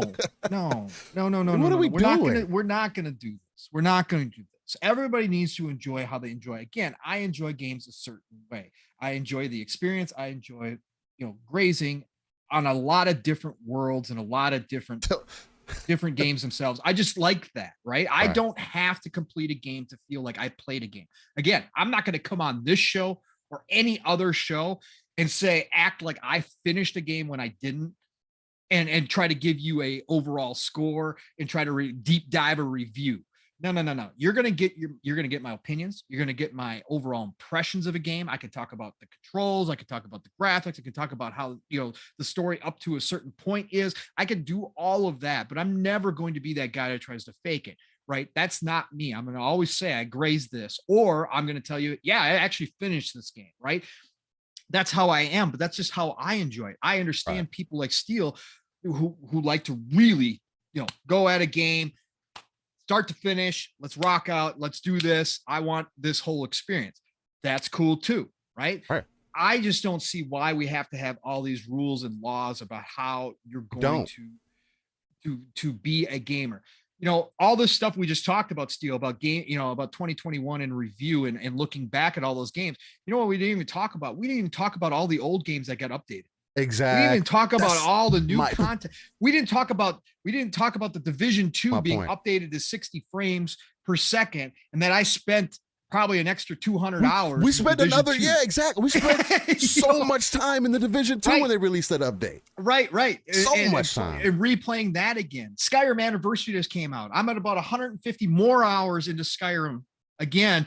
If you looked at my Xbox history when they did the whole Xbox history thing, Skyrim was the number 3 most played game for me, right? That was the number 3 most played game outside of Call of Duty. And now I've put another 150 hours back into that game again with Skyrim Anniversary, even though that's an old game, right? We didn't even talk about that. All these updates that have come out that have improved our experiences with these games that we may have already either touched on or that we missed, right? I missed Control. I didn't pick up Control when it first came out, right? I waited not knowing, but once they dropped the Ultimate Edition and they updated it and it's got 60 frames and it's gorgeous, I picked up Control this year, right? I've got about 25 hours into Control, which would be considered an old game because it didn't come out this year, right? That kind of stuff as well. That's why I hate all these rules and laws that we're trying to, that's parts of this community are trying to implement on people and saying, oh, excuse me, by the way, saying, oh, you only have this certain percentage of games played and you've only completed X amount of games. That's not for everybody. What are we doing here? Yeah, you know what? That's how you enjoy games. And you know, again, don't let anybody judge you for how you enjoy games, right? That's not what this is about. It's a personal experience at the end of the day. Outside of multiplayer, outside of this community where we talk about our that's our where it passion. matters. Yeah, that's what it matters. But at the end of the day, it's you and the game, man. And how you enjoy that game, that's on you. I don't care. I don't care at all. I don't care if you're an achievement hunter and that's all you do is hunt for achievement. I don't care. The cool on you. If it makes you happy and it makes you feel like you accomplished something, you got your value out of that game. That's what's important. So that's all that matters, man. That's all that matters. This nonsense has got to stop. Again, it's just tiring, Steel. It's just tiring. But overall, this year was so fantastic as a gamer. It really was. We got so many good things. We got so many games that just came along, like I said, and surprised us out of the blue. And being a part of this community and being able to talk to everybody and see everybody's excitement again, that's what I love. And that's what we should be focused on. I love seeing people happy. I don't care if I love seeing Sony fans happy that they've got something new coming out. I love seeing Nintendo fans that have waited for Metroid Dread for 25 years to finally show up on their doorstep. I didn't care about the argument about whether or not it was worth $60 because it's Metroid and 2D and it's who cares? I was happy for that Nintendo community that had been waiting on this game and it showed up and it was great. And a lot of them thought it should be Game of the Year. Hey, nothing wrong with that. Awesome for you guys. I'm so happy that you guys got something like that. And that's what it's about. Seeing the Halo community rise up once more. See everybody giving 343 the praise that they deserve because they nailed this landing, and seeing that the majority of the Halo community, which can be fractured at times, coming together and saying this is a fantastic Halo game, right? Criticisms, warranted in some areas, but at the end of the day, overall, between campaign and multiplayer, this being a awesome Halo experience, one of the best Halo experiences some of this community has ever had. Just to see that again, that's what this is about. That's what 2021 was about. It was a celebration, despite the chip shortages, and that's still a problem. Right. Despite people not being able to get the console of their choice right now, it being very difficult. Despite all of that, to have this kind of year where we saw the industry grow leaps and bounds, Xbox explode with Game Pass even more, and xCloud giving that accessibility that we always talk about, Steel, to people. That's the great stuff, man. And that's going to lead to an even better future. So I just love it overall. I want to celebrate 2021, man, because it was a wonderful year. It's been amazing. Again, I'm super excited about what the future has in store for us, especially on all consoles, on all platforms. There's a reason why we say these things, right? There's a reason why we say golden age gaming. The reason why this says this the age of accessibility, because it's exactly what it is. You have those options. It doesn't need to be. It doesn't have to be, and it should not be. What console versus this console? No. What games did you enjoy? Because outside of that, the only way we can really have, like, legitimately have an argument or really have whatever the case is if you're going to argue with me about multiplayer games. But I've always been that way. I'm not the one to sit here and talk all the smack and whatever else. Come see me 1v1 then. How about that? That's the era that I came up with. That's how we pulled each other's cards. Hey, you talk all that smack. Let me play me 1v1 then. Speaking of which, shout out to Zemi Games and Crispy Bomb, who are going to 1v1 supposedly in Gears of War. That was a Twitter thing. Yeah, it was a Twitter thing. Oh, yeah. Oh wow. Yeah. Zemi was pulling up stats. Zemi was pulling out stats. So shout out to those two, like Steel was just talking about. That's how you do it. That's how you do it. Exactly. That is how you do it. That's going to be actually interesting. I want to watch that because hopefully they stream it. I want to see it. I gave a shout out to Crispy. I've given Crispy as I've made him crispy. He'll tell you about it. But that's the thing. That's the way you do it, though, man. That's how you get respect. That's how you gain respect, is actually proving it in game, right? Not this, my plastic box. No. Can you beat me 1v1? No? Then what are we really talking about? Nothing. Because if we're not talking about skill, then we're just talking about games. That's what this whole industry is about. That's why we do podcasting, so we can talk about the industry overall. And now, if you want to be a clown, you want to be into the console war shit, hey, man, do what you like. We've got a circus for you. Trust me. Just know, circus. If you're a cornball, you're a cornball. We're gonna call you out on it. Yeah, we definitely will. We definitely. It is what it is, because you don't have to do it that way. Again, I just oh shit, Rain said 1v1 me, bro. Yeah. That's the era that I come from, man. We have to prove the worth to each other. You know how many friendships I've gained off of 1v1ing people? Right. Oh, and the next thing you know, one of my greatest friends in life to this day, we became friends. I'll give you guys a little bit of a story. Being someone who I consider a brother to me now, we never knew each other before. We went to the same high school, everything. Never knew of each other. He overheard me one day talking about Gears of War. Next thing you know, he starts talking about it. It's like, yeah, man, I play multiplayer. I'm good at it. I smack people around. And I'm like, no, you don't. You don't smack nobody. You don't play Gears for real. Because that's a common theme that I've always run into, is that people say they play multiplayer games. You play with them or play against them, and you can obviously tell they don't play multiplayer games for real, which is okay. So I've never understood why people front about that. Again, you want to find out something people lie about all the time. That's one. You know what we did? We stopped the smack talk. We stopped all the extra stuff. That same day, we got each other's gamer tags, and that same night, we 1v1'd each other in Gears of War for hours. And then guess what? We ended up playing together because me and him were basically on the same level. Right. And from there, we created a bond that's probably undeniable to this day. We're like the best of friends. We would have never met each other if it wasn't for Gears of War. Right. That competitive nature, us wanting to be good and, doing game battles, good and being on the stage of MLG at some points, and really being able to compete. We did that through just trying to prove who was better. That's such an amazing thing. Dragon Wolf says, "Steel Possum Rain." Oh. y'all kill me, man. It's like I can't win for losing. It's like I tell you, it's funny because I tell people all the time. It's like I'm just playing the game, man.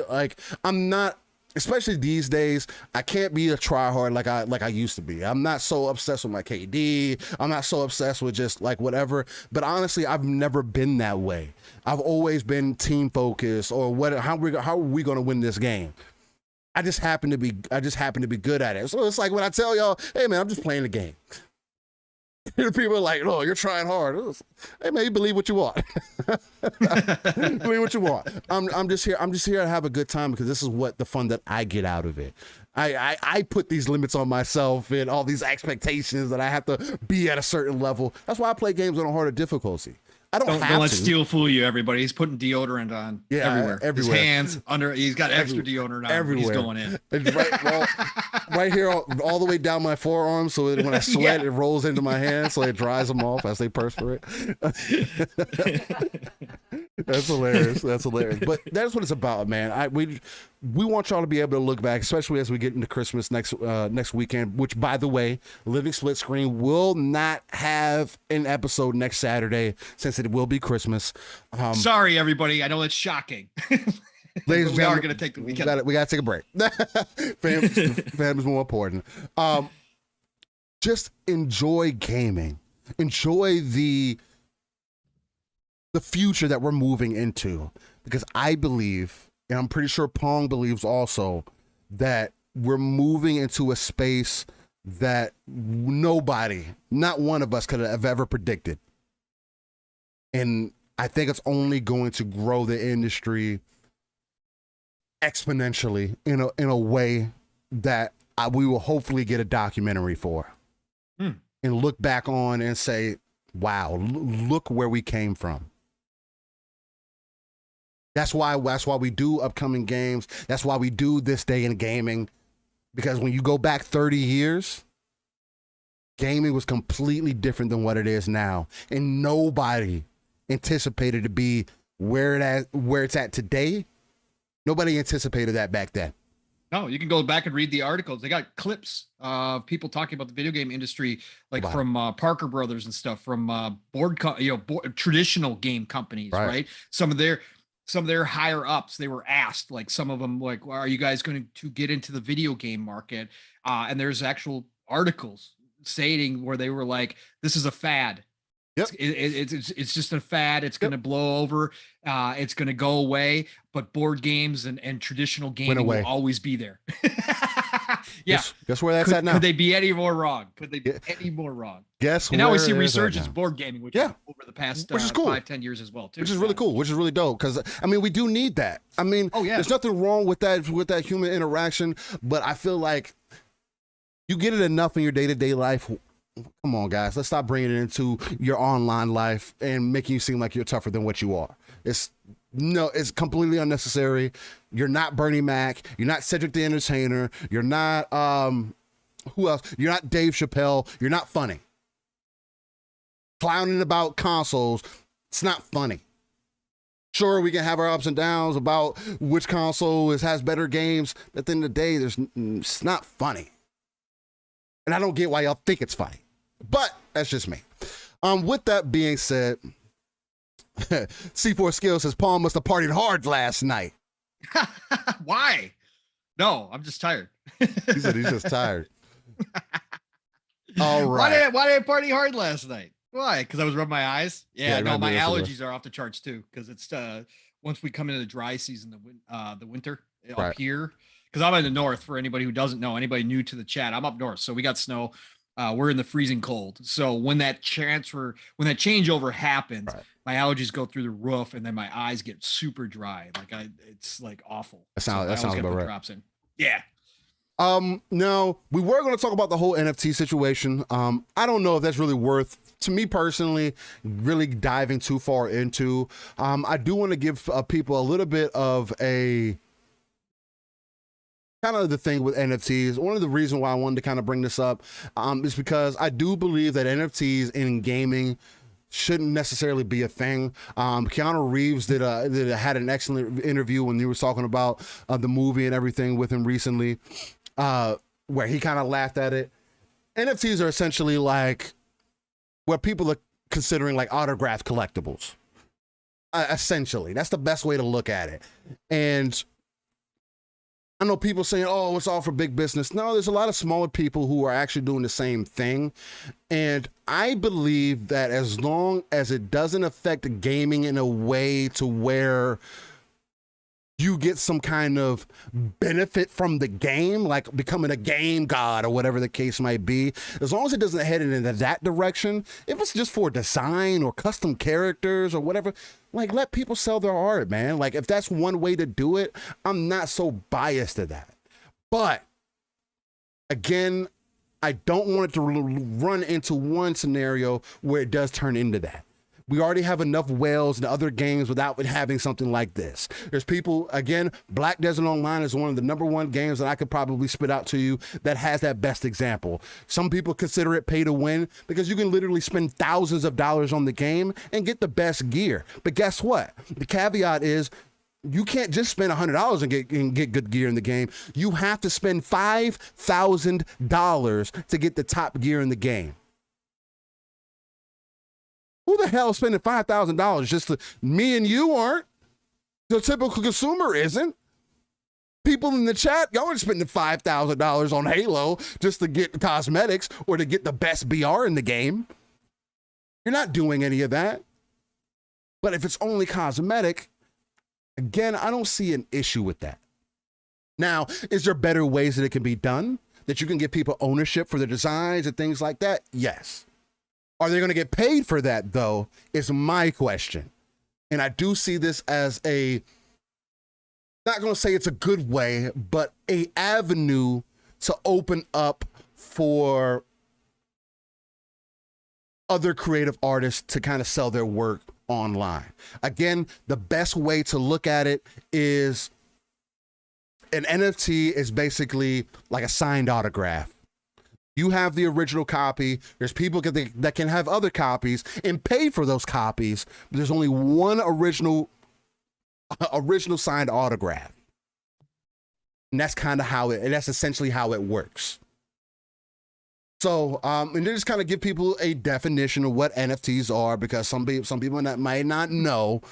A lot of people don't know. A lot of people. Is a non-fungible token. That's all it stands for.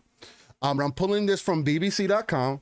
Basically, I'll give you a brief breakdown. I don't want to talk about this for too long, but I do want to get your opinion on it too, Pong, because I know you kind of feel some way similar to what I do.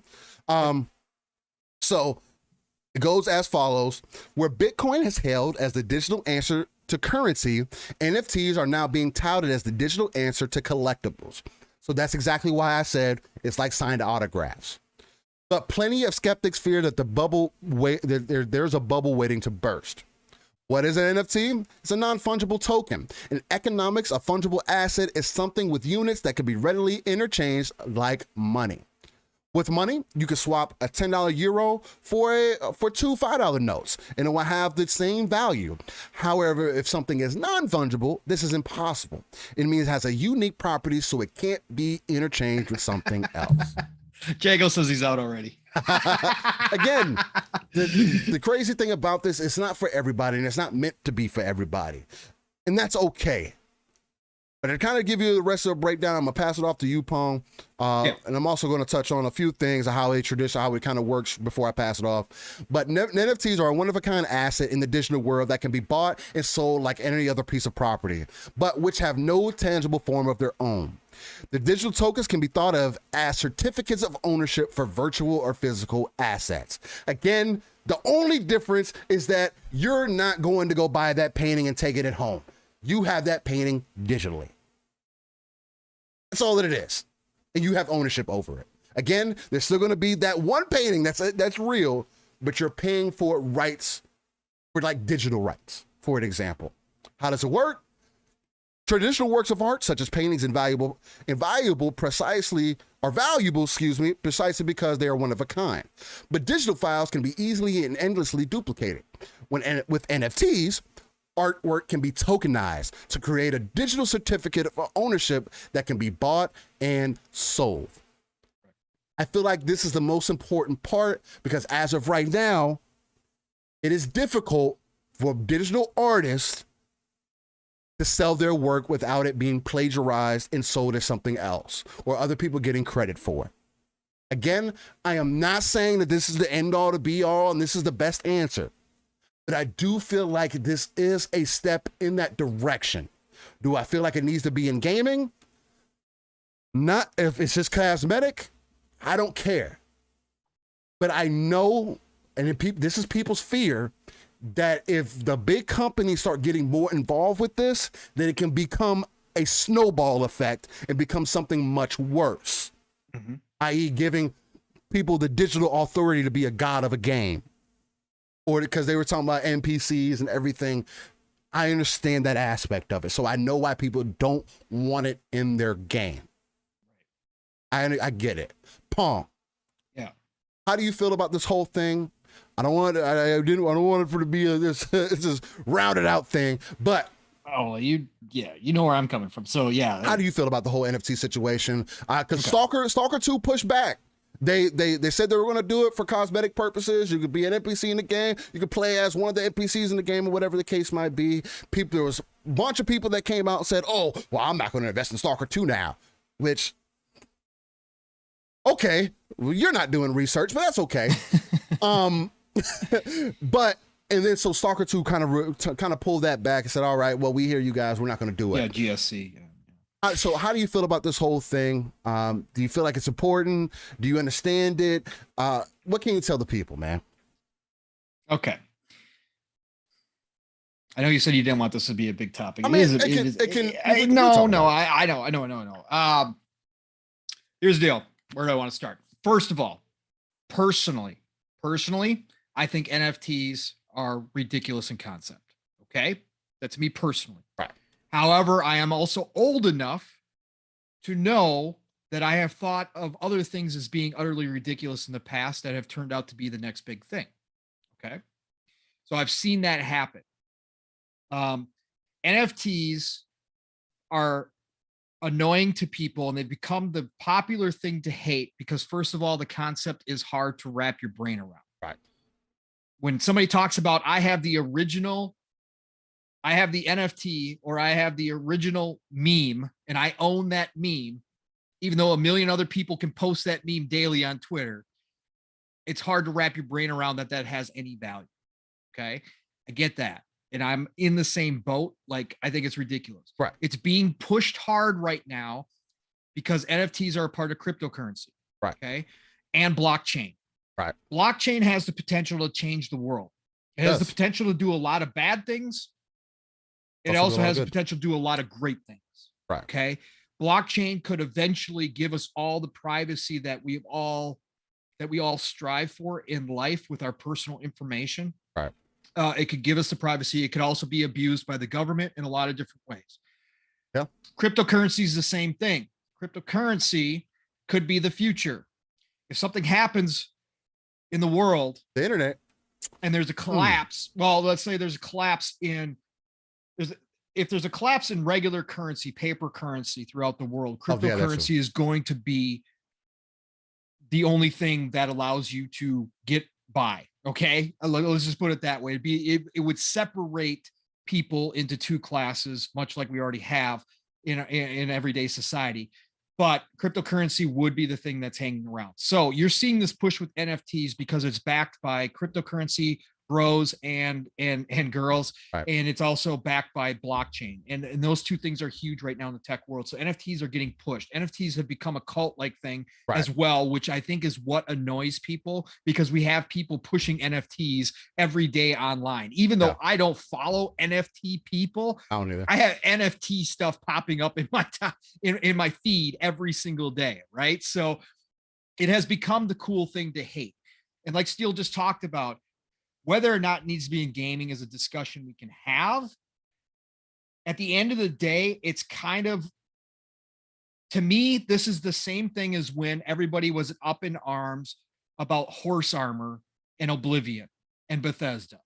Okay. When Bethesda first charged for horse armor in Oblivion, and everybody found out that it was actually on the disc already that you purchased. There's a lot of that content. Again, this is pre-social media we have now, right? And this is also pre when you bought a game on a disc, you had the full game on the disc, right? Or so everybody thought. Then they'd block it off. Yep. So this is pre-licenses, right? And DRM and all that kind of stuff. So people got up in arms because they said, why? I already bought the disc. Why don't I own that horse armor? It's on there. Why don't I have access to it? and it became this huge deal. Well, guess what? Now in gaming, Oh. DLC, cosmetic, new game modes, expansions are that's what we have. That's just part of a natural everyday occurrence in our world now, right? In this industry. So, like I said, I think a lot of this uproar is similar to that because a lot of people who are jumping on this bandwagon of NFT hate are just doing it because the mob's doing it because it's Yep. growing to that level, right? I think that 90% of the people that talk bad about NFTs could not give you the definition of an NFT, could not tell you that it stands for non-fungible token. And that's no shade on anybody.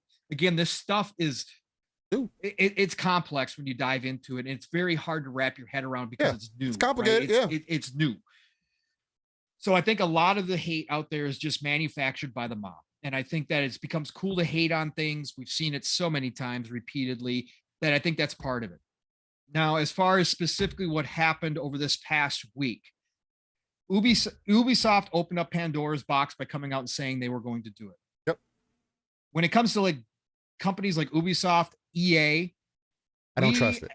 Yeah, we as a community have every right to have distrust on how they're going to use this. Okay, and like I said, this could be used for bad. Okay, this could turn out bad. I want to give you this example. Steel did a great job explaining it, by the way. Steel, shout out to you, brother. You did a great job explaining it. And the autographed card or autographed memorabilia was a great way to put it. Let me tell you an example of how this could go bad. Let's say EA decides to introduce NFTs into their Ultimate Team. Yep. We already know that Ultimate Team is a money-making borderline. Okay. I don't have as big a problem with it is because I was a card collector back in the day. So I'm used to ripping open packs and chasing the big cards, right? That's what you're doing in Ultimate Team, except you just don't have anything physical, right? You don't own anything. And the next year it's all gone. And you basically threw all that money down the tubes, right? So you got to use the best players that you could build by spending extra money. And you got to go beat up people online, right? But the next year it's all gone. You start out from scratch again. What happens if EA opens up NFTs to Ultimate Team? And all of a sudden they offer, pick your sport. Let's say football. Okay, let's say football. Let's say they offer a one-off NFT Patrick Mahomes card that is ridiculously overpowered. And somebody gets that NFT, whether it's through bidding, through an auction house that EA themselves open up for real money, or whether it's an actual NFT that you can get lucky enough to earn in a pack. You are the only person now that gets that Patrick Mahomes. Whereas before in Ultimate Team, everybody had access to all the cards. You just got lucky and didn't have to spend a lot of money, or you spent a lot of money to get certain cards, right? It was always up to chance, supposedly. Again, we all know there's an algorithm behind all this stuff. But anyways, at the end of the day, it's still up to chance. Everybody had the potential. If I got a 98 Patrick Mahomes, you also could get that same Patrick Mahomes 98, right? Through Ultimate Team packs. Let's say they make a one-of-a-kind NFT Patrick Mahomes that's 100. And everybody else only can get the 98 Patrick Mahomes. But you're lucky enough to own that NFT. That is your card. You could be the only person in the world that has that card. So therefore, now you created disparity between what's fair, right? Because now you're affecting gameplay, right? That's a problem. And then in turn, on top of that, that card for anybody who does it is hardcore, there's that word that we love, hardcore into Ultimate Team, or is a competitive player in Ultimate Team, that card now has extreme value. And because it's an NFT and I have the token, I own that card, I can now go auction that off for real money as well. Now I have a bidding war amongst these Ultimate Team players who want that card for real cash that could get up into the thousands of dollars, maybe even more. At the end of the day, depending on how much somebody puts value on that. That's the problem. And that's what we could wind up with when you're talking about this. And that's the dark side. The problem this week that I have is that Ubisoft opened this can of worms. They only said they were going to be doing cosmetic stuff, right? They were going to put it into Ghost Recon and try it out. And it was going to be for purely cosmetic things. Right. If somebody thinks that a cosmetic is worth $10,000 to them to have that one piece of armor or that one gun skin, Right. so be it. That's been around forever. CSGO has been doing this forever. CSGO skins are ridiculous. Knives, people paying $10,000 for a certain knife in CSGO, right? Yep. This has been going on for decades. I'm okay with that. I don't have a problem with that because to me, if it's cosmetic, good on you. If you want to drop that kind of cash, you got that kind of expendable money, you just want to drop it, go for it. I don't care. But when the Stalker 2 devs said they were going to do it, the amount, it wasn't just criticism, okay? There was some real big bullying going on. There was really some nasty stuff being thrown around at that team. That is an independent developer. That is a small team. They had to shutter their doors years ago. They are reopening and bringing us a great game in Stalker 2. If they want to earn some money by throwing out some NFTs and some people want to invest in them as an option, that's not going to change the game. They were talking about digitizing people's faces and putting them in as an NPC that wasn't going to be a part of the story. Okay. That's what they were talking about doing. If they want to go do that as an indie developer and make some extra cash on the side to help them in the development of their games, more power to them. Go for it. I don't have an issue with that whatsoever. But the vitriol that we saw online towards them that actually made them back down out of this, I think is where it crossed the line for me. Because again, we're not talking about Ubisoft. We're not talking about an EA. We're not talking about these big companies with unlimited pools of money. We're talking about a small indie developer trying to make it. An indie developer that had to shutter their doors at one time and close down. Half their team is making Metro Exodus now, the original team. And now half the other original team has reopened the studio and gotten back on track and making their game that they originally created, which is a Stalker game. I don't see the problem, and I don't get how people can't step back and say, wait, let's take a breath here. Let's first of all learn what NFTs are. Yeah. Let's get an understanding of what this means. Let's look at what is bad about what could be bad, potentially used bad as with NFTs, and let's see what really is not going to make a difference or could be good about NFTs, right? Take a step back and take a look at it. But the vitriol that was pointed at these poor devs that made them finally back down, I think is wrong. I know people personally that have made money off NFTs. Okay. I know people that have made the money. Yeah. Again, I don't have a problem with that. If you have artwork that somebody else finds valuable that you make digital and that person finds value in that token, so be it. No matter how ridiculous I think it is, again, at the end of the day, value is based upon what you believe believe something is worth. So somebody out there wants to buy a piece of art and pay $10,000 for it that's digital, that they don't have a physical copy of, that other people can take a screenshot of and post and say that they own it, even though they really don't, and you have the proof you do. But at the end of the day, it's the internet, so who the hell cares? Nobody's going to ask. Right. Then that's on you. That's fine. I don't have an issue with that whatsoever, right? I just think that everybody needs to calm down. I understand why. Again, it's being pushed. It's a cult right now. I saw an NFT Spaces. Again, I'm not even following an NFT people, but somebody in one of my followers or one of the people I'm following was in a Spaces, so I got the alert. There was literally like 500 people with NFT art as their avatars in the Spaces. So it's a big deal, and they're spreading the word. And I understand it gets annoying, but we all got to take a step back and say, look, where does it cross the line when it comes to game? And for me, it will always be gameplay advantage, right? It will always be that line, no matter what, whether it's DLC, straight original OG DLC, or whether it's an NFT. If it affects the gameplay, if it gives you an advantage that nobody else can get, then I have a problem with it. But if it's purely cosmetic, just like DLC, I don't care. I honestly don't. If people want to spend $20 on Halo armor, I don't care. If 343 thinks it's worth $20 to charge for Halo armor, so be it. That's business. Again, the market will be set. People either buy it or they won't, right? And it'll adjust. that's how I always am. Like, I don't care if I'm an Ashy Spartan.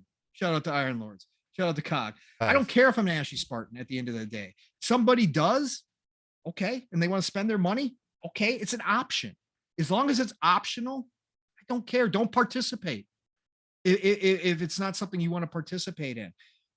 So I guess that's where I'm at, Steel. I just saw this indie developer really get a lot of heat, a lot of negativity that they didn't deserve. They're giving us one of the first Unreal Engine 5 games. They've obviously poured their heart and soul into this. We've seen it.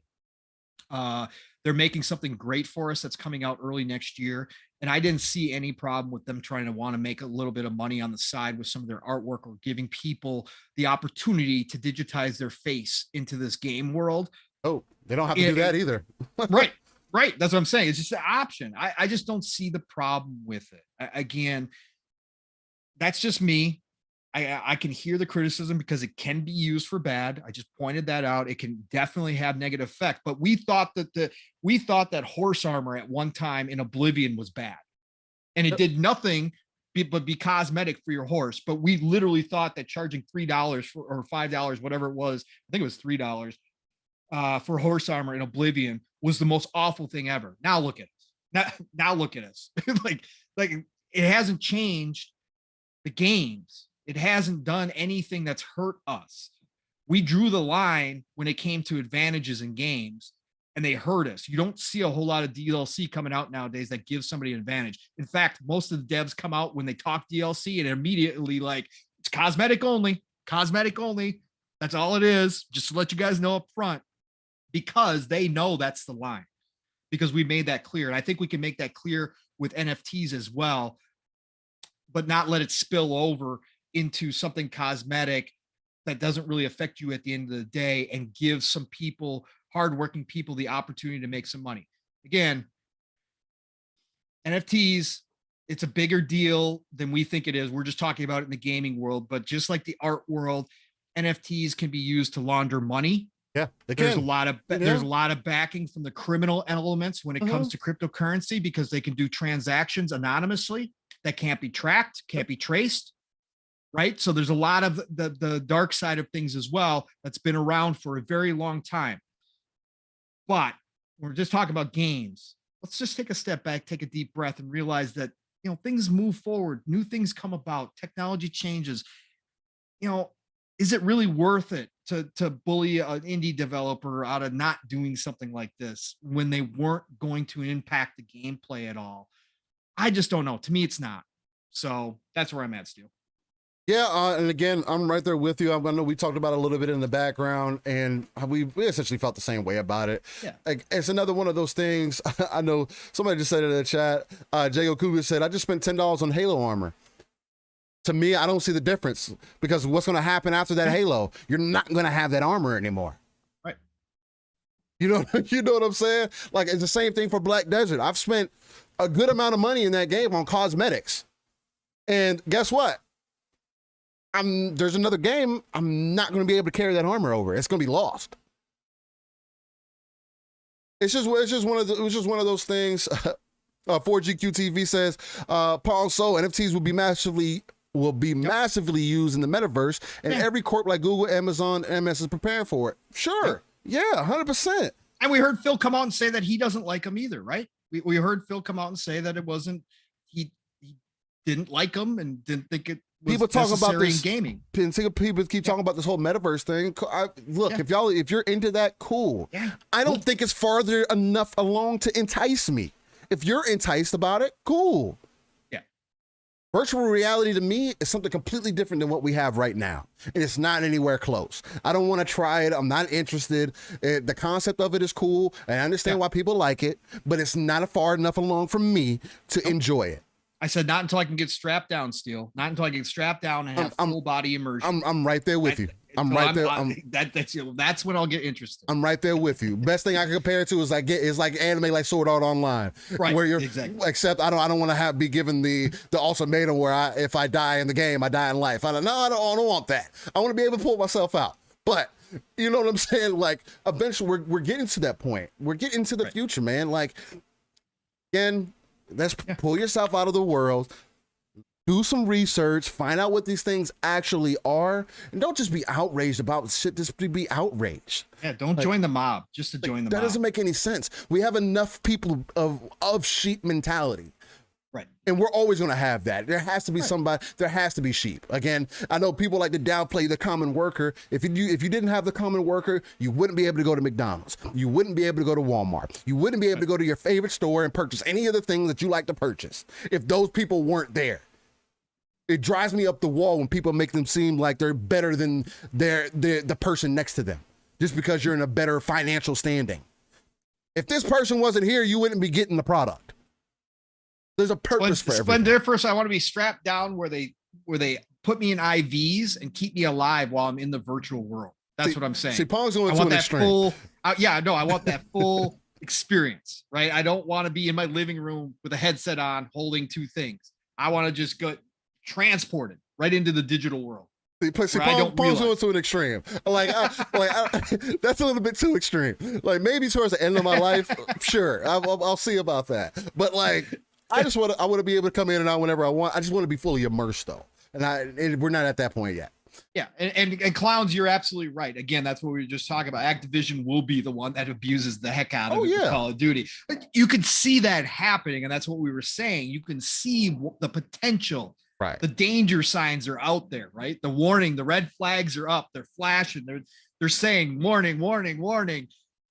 Because if they try to go that route, though, what I feel like is we as a community and gamers in general will step up and be extremely loud. But I think that, they've heard us, right? They understand that we don't like already with regular DLC, we don't like the competitive advantage given with paid content. And so they already know that line's there. But if they do cross it, we can certainly get loud about it and tell them how much we hate it. But I just think right now it's it's too early. It's too early to be screaming and shouting, especially at small time indie developers over cosmetics. They can't do this. Right. Over cosmetics that they can't do this. Yeah, and I just saw 4GQ clowns put up NFTs will be predatory on games like Roblox, Fortnite. So I think there will be a European Union legislation on it eventually, and that'll happen too. And I do feel you, and it can be. Again, it's definitely predatory if it has an effect on the overall game. But if it's just cosmetic, we have to get out of this mentality that you paying for cosmetics is predatory. It's not. It's an option. Just because somebody has a cooler skin than you doesn't mean anything. If they make a Fortnite 2, guess what? None of your skins are going to come over.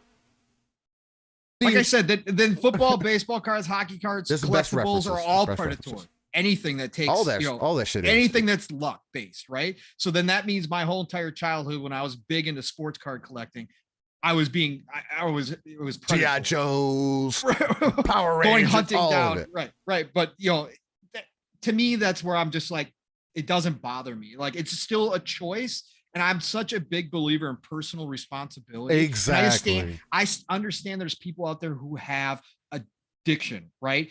I actually am an addictive personality, right? I've had my addictions in my life. So I get that fact, but it's still personal responsibility. For me, it's still the personal choice. Companies are always going to find ways to try to get you to do something with FOMO or whatever. FOMO is the number one killer. Right. They're always going to try to abuse that. Right. But at the end of the day, I'm such a big believer in personal responsibility. I still put it on me. Me too. No matter what the company's trying to do, I still have the right to walk away, say, no, not going to do it, blah, blah, blah. I don't care who you are. I don't place that blame on big corps. I just don't. And I understand why people do, but at the end of the day, it's a business. It's on me. It's a business. I'm on me. It's a business. Yeah. At the end of the day, choose not to invest. And guess what? The model changes. Oh, wow. What a concept. Like, come on, guys. Like, what are we talking about? That's all that I'm saying. Like, this has been a thing. People are going to make their money the way that they want to make their money. Like, you go to the doctor to get drugs all the time, not knowing or not wanting to do the research that there is plenty of natural substitutes that you can take. Merry Christmas and Happy New Year to you too, Santa Louis. Thanks for dropping in, brother. He's getting out of here. So later, brother. Hey, appreciate you. Much love and respect, brother. Shout out to you. But yeah, overall, again, I'm right there with you, Paul. Personal responsibility is a big thing. Nobody's forcing me to spend my money. Fortnite's just because they released an Iron Man skin and I'm an Iron Man fan didn't get me to just go spend $20 on Fortnite. No, right. I'm good. I don't play the game. I'm not going to invest in it. It's that simple. Personal responsibility. It's because your kids say, "Oh, Daddy, can I buy this skin?" You don't have to buy it. You can tell them no. You can do some chores if you want. Oh, whatever. There's like Paul said, personal responsibility. Yep. Last but not least, the next thing that we can definitely get into and to kind of round out the show. I don't have too much on it personally. I am a fan of it. I will say that. But we can definitely touch on the remake to Splinter Cell that people have been crying for a long time at this point. The fact that it's gone as long as it has, as a classic IP with nothing behind it, no other remakes done. They could have been done a remake. They could have remade the first trilogy, the first 3 games, and been perfectly fine. But the fact that this game that came out in 2002, that was an impactful part of the Xbox ecosystem, because remember, I believe it wasn't exclusive, is now making its formidable return. And this is something that people have been clamoring about for a long time. People have been guessing, oh, it's going to happen this year. Oh, it's going to happen next year. Now, I will say, before I dive into some of this, Jeff Grubb made some good points also yesterday to where Splinter Cell is one of those things where, at least in this circumstance, that I feel like because of the different things that are going on in the industry as far as equality and rights and sexual abuse and all these other things that are coming up within companies like Ubisoft, Activision, and some others. Bungie, again, we got some more information from them. So it's like there's some real cultural, for lack of a better term, bullshit going on. And Ubisoft has that going on and are very avidly working on it. And luckily for them, Activision was able to get the attention off of them. But I feel like this was a ploy for them to get people to shut up and have something else to talk about. I do feel that way. And I do have to agree with that because that's the way that it comes across. Why is it now that you want to talk about this? Okay, we could say, because I heard you and Matt talk about it PM to PM. Y'all broke it down, and seemed like they got some good creative leads behind it. They want to take it serious. They want to hold true to what Splinter Cell is, but it just reads to me as if this is one of your main IPs. From the way that people talk about this, when you go in the forums, when you go in the chats, everything, people, when you bring up Splinter Cell, people are like, yeah, we need it back. Yeah, people go up in arms. Why now, all of a sudden, when you have so much smoke going on within your house, that now, oh, yeah, Splinter Cell. Hey, we're going to remake it. Hey, I can tell you. It's going to be great. I can tell you. But and I definitely want to pass it on. And I definitely want to pass it off to you. No, you good. You do your thing, brother. Because I definitely want to pass it off to you. It's just that's the way that it does come across to me. Although it could be timing. Although it could also be now we got good console hardware where they can actually develop some things. They can really optimize this and bring a creative vision that maybe the original wasn't able to accomplish at the time. And mind you, it still did wonderful thing for 2002, if you really think about it. Like, it really did. So for the OG kind of stealth game, I call it, it's kind of Hitman, but with more stealth aspects to it, right? Where it's not about blending in with the crowd, it's more about blending in with the environment and using the environment to your language, getting those headshots off, killing people without being seen, kind of that same kind of concept. But just to dive into it a little bit, Ubisoft Toronto is developing a remake of Tom Clancy's Splinter Cell, the stealth shooter that kicked off a series by the same name and introduced players to the character of Sam Fisher. Ubisoft announced the remake on Wednesday with a developer interview and a lengthy YouTube retrospective covering the original 2002 game. Splinter Cell will be remade in the Ubisoft Snowdrop engine, which we can both say Division 2 does it very well. I want any game that can take advantage of the Snowdrop engine to take advantage of it. The way that the game looks in Division, best engines out there. Go play the Division 2. Go play the upgraded version of Division 2 to give you some kind of aspect of what that's going to feel like. And imagine somebody who's going to, because this game is in early development. This game's not going to come out for another 4 years, 3 years probably at least, if they're remaking it. Get you an idea. Which the company introduced in 2016 with Tom Clancy's The Division.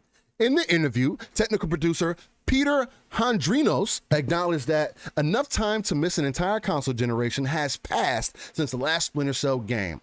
2013's Splinter Cell Blacklist, which I actually thought was a good game. I think Conviction was a better game, but neither here or there. Despite the pleadings of the series' dedicated fans. He goes on to say, we're going to take the time to explore what this means for us, the light and shadow, for animation tech, for gameplay, AI. What if they had the opportunity to put the Nemesis system in Splinter Cell? That would They'd have to license it from WB. They would. But what if Microsoft gets it? But anyway, either way. No, we don't need it there. We don't need it there. I'm just being petty. Yeah, I know. I want the Nemesis system and everything. Yeah, I know, but hey, neither here nor there. We want to bring fans something new, yet still connect them to that feeling that they had 2 decades ago, playing that masterpiece for the first time. Now, there's no launch date or window that was given for Splinter Cell Remake. The original game, while launching the GameCube, PlayStation 2, Windows PC, and Xbox, turns 20 in 2022. Pong.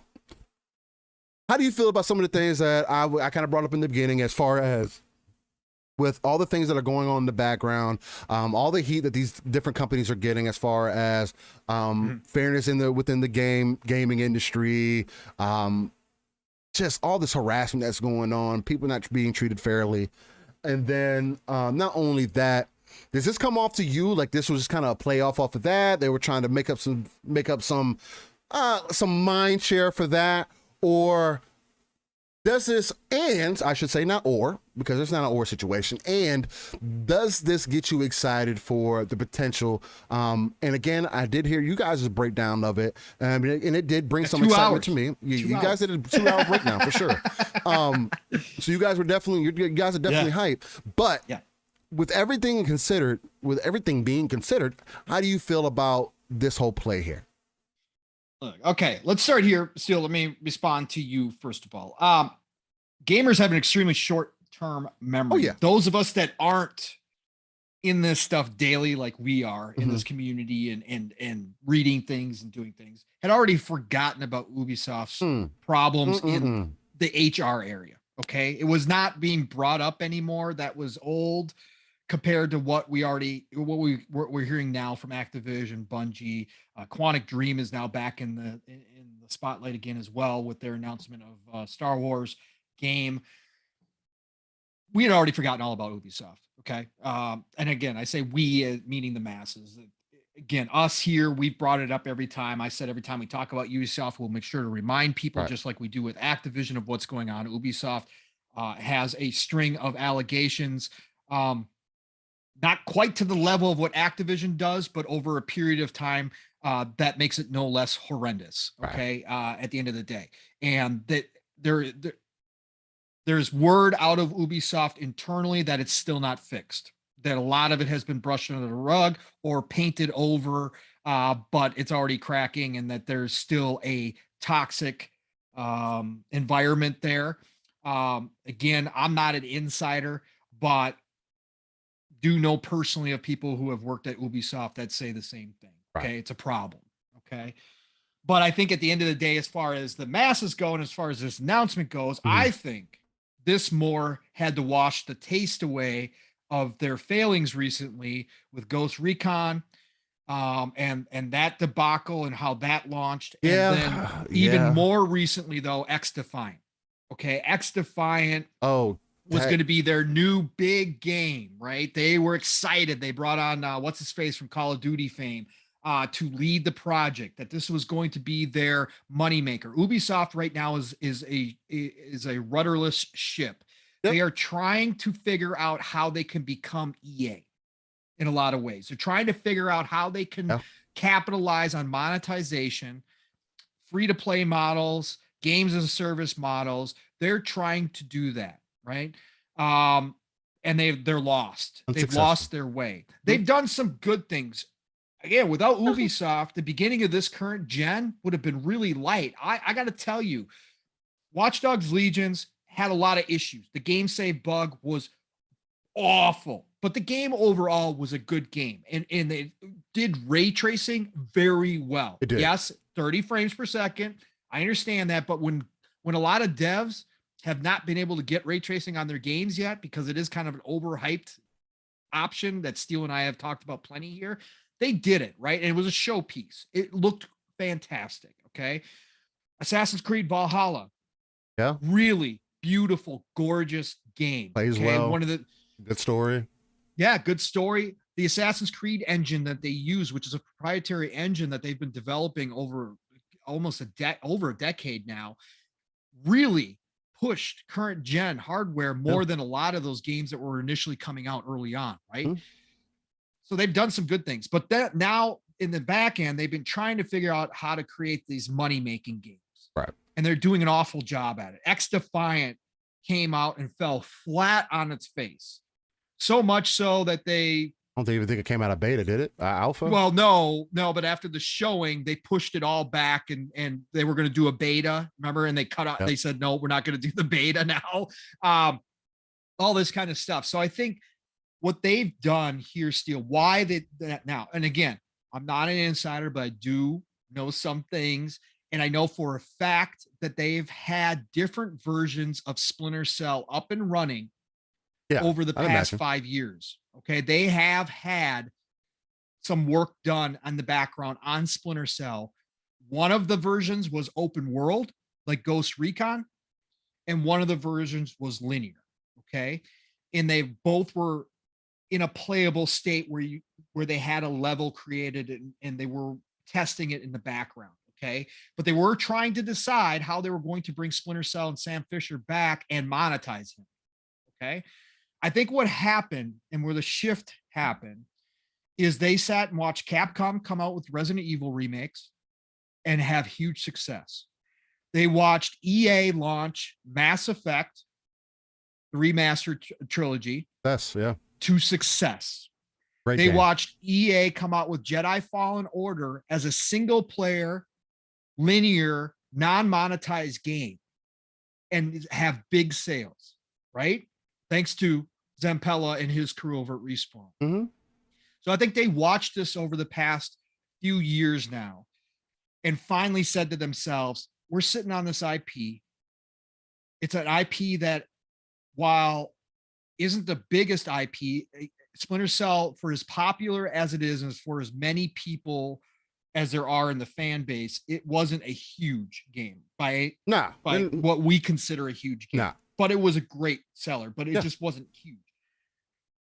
Excuse me, but I think they were sitting on this IP and finally looked at all these other people around them having success and said, why aren't we, while we're still trying to decide what we're doing over here, we're sitting on this kind of gold mine right here.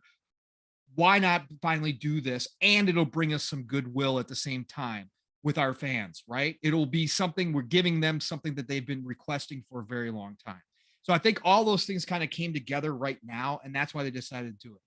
There was a lot of people in the know that were surprised it was not shown at E3. And so that means this smoke has been around for a very long time. So now it's the right time.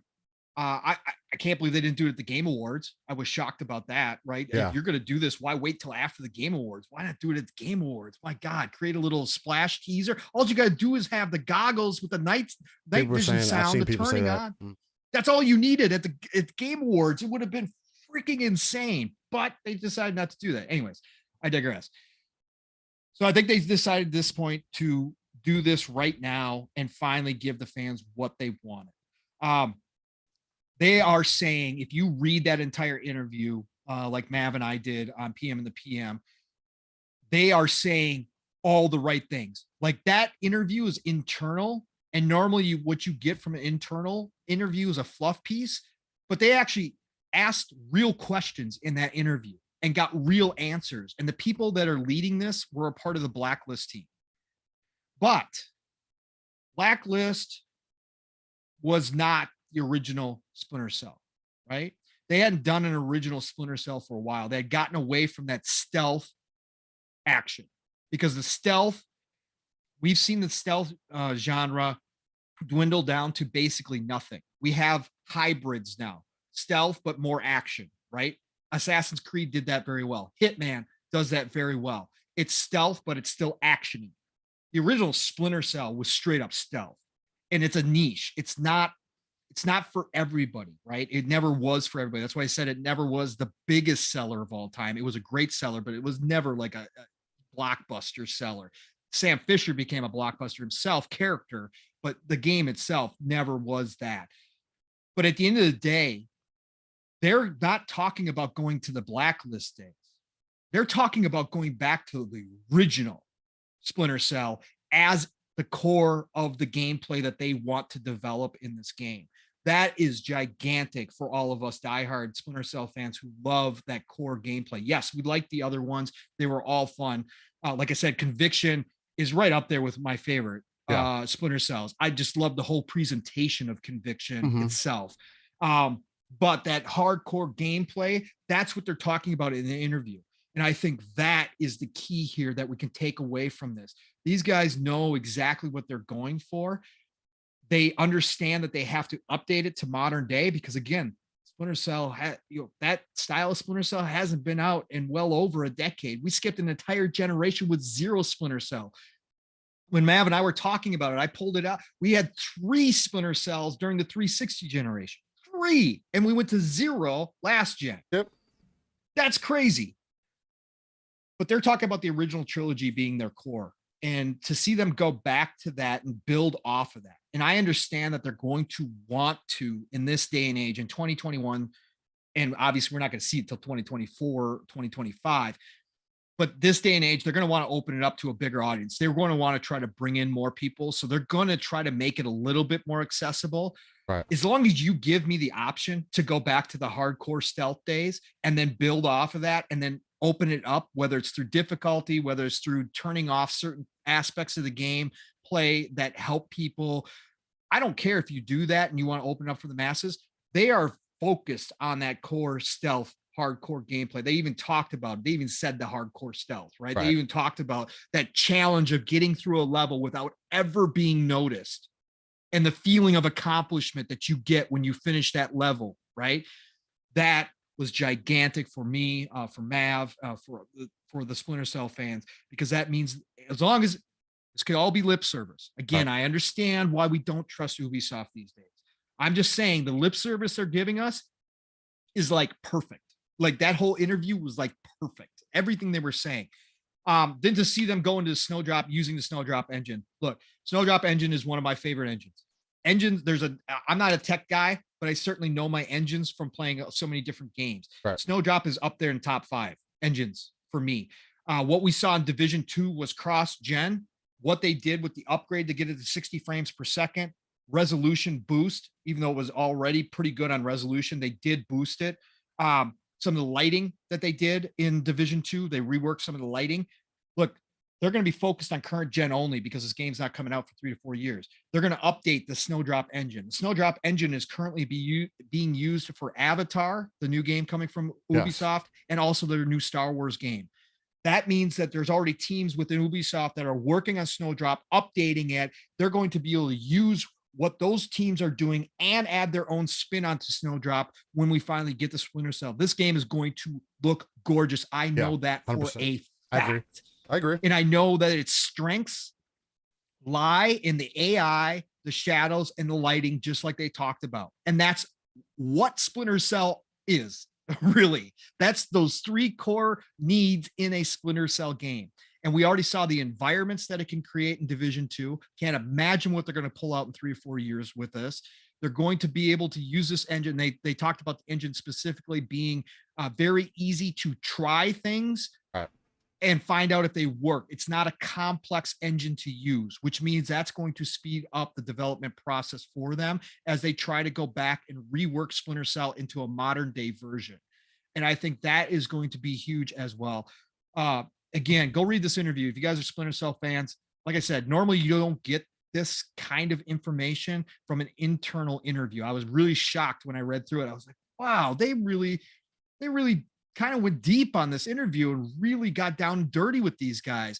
But they are the original Blacklist team. They're bringing on new people. They are hiring for that team, Ubisoft Toronto. Ubisoft Toronto is a veteran team overall, but they are expanding to make this game, which means that Ubisoft is investing in this game, which means this is not going to be a half-ass attempt at creating a new Splinter Cell or rebooting. I think this is more of a reboot than it is a remake, because I don't think they're going to follow the original game story beat by story beat. I don't think we're going to see the original environments just remade nowadays. I think they're going to reboot this franchise, because they talked about, that was the other part, Steel, is they said this is setting up for the future of Splinter Cell. Right. So if this is successful, if they do this right, they understand this is their one shot. If they make this successful, that means we're going to get more Splinter Cell, which is nothing but a great thing, right? That means Ubisoft is in on this. So I'm happy about everything they had to say. I'm happy about the direction they are going in with this. And I can't wait to see what now I'm just waiting for the first teaser, right? Now I'm waiting just to see kind of what it's going to feel like, what it's going to kind of give me that look. Now I can't wait for that. But take your time, Ubisoft Toronto. Ubisoft Toronto has worked on some of Ubisoft's biggest titles out there, and they get it. Watch Dogs Legions was their main baby. And again, there's aspects in Watch Dogs Legions being able to stealth around and that kind of stuff. Right. You can see it. You can see it's in their DNA to do this type of game. I am so hyped, Steel. Just the return of Sam Fisher. I don't even care. Like we've talked about whether or not they bring back Michael Ironside to do the voicing. Right. Like I said, if this is their one shot to get it right, I say you go all out. And if Michael Ironside's health is okay, you pay him whatever he needs to do one last game as Sam Fisher. And then you can go ahead and talk about where you want to transition to, because they're going to have to transition Sam Fisher at some point. No, 100%. So, but I think you give it your all in this one. You put all your eggs in this basket. And I'll end on this, Steel. I also know internally at Ubisoft, they have kept a lot, despite all the problems they've had. Right. They've kept a ton of their talent. Their talent are veterans over there. And I know for a fact that there's a lot of those teams that will be rooting for this Splinter Cell to succeed, because there's a lot of those teams, the Assassin's Creed teams, that would want to go back and do an original style Assassin's Creed instead of what they've got now. As great as Odyssey was, as great as Origins was, as great as Valhalla is, there's a lot of those veteran members that want to do the original style. And I think a lot of them see this Splinter Cell as an opportunity. They got a team that has a shot at showing Ubisoft's upper management and investors that they can make it work, and that these people might get to go back to their babies and do the same thing, right? And I think so that's a huge deal for everybody over there. And I think this is going to energize internally Ubisoft as well, that they're allowing one team to go back to one of those IPs and do it the right way. I think that's cool, man. I think that's cool. I think we're on to something special here, Steel. No, yeah, 100% agree. It's one of those things where I definitely want to wait and see what they actually present to us for gameplay. Again, I wouldn't necessarily want an open world Splinter Cell. I mean, I know I can understand how that would work. Wasn't adverse to it, but yeah, no. Preferably, I want my linear. Yeah, I want the linear story. And if you're gonna do the remake, let's do the remake and then kind of go off of there.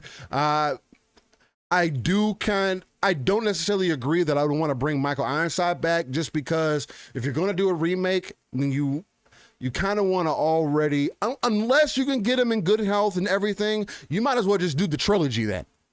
At that point. That's the question too. You don't know what the roadmap looks like, right, Steel? Right. Great question. I mean, of course you got to get out that remake and then see what kind of people are going from there.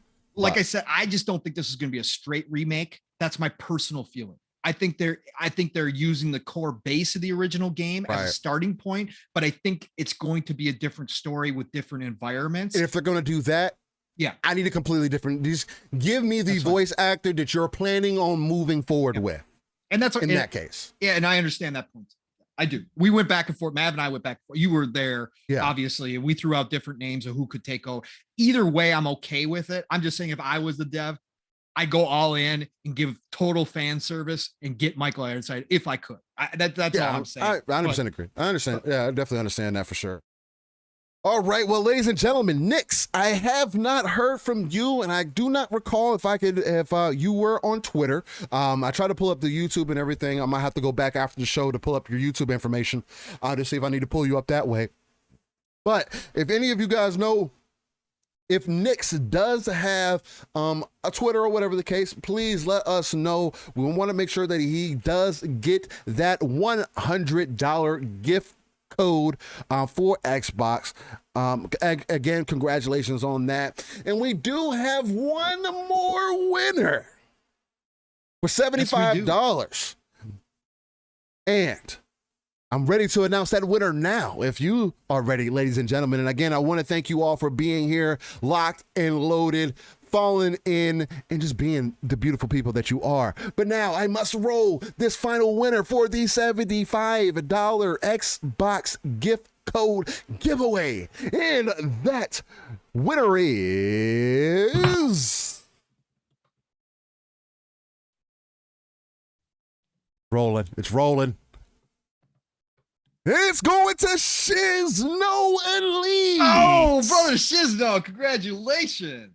Shout out to you, Shizno. Hey, man, congratulations on that. I do believe we do have you on Twitter for sure. Your name is more than familiar, so I know we can definitely get you that code and everything. Again, man, I do believe it's actually ends up being 2 codes.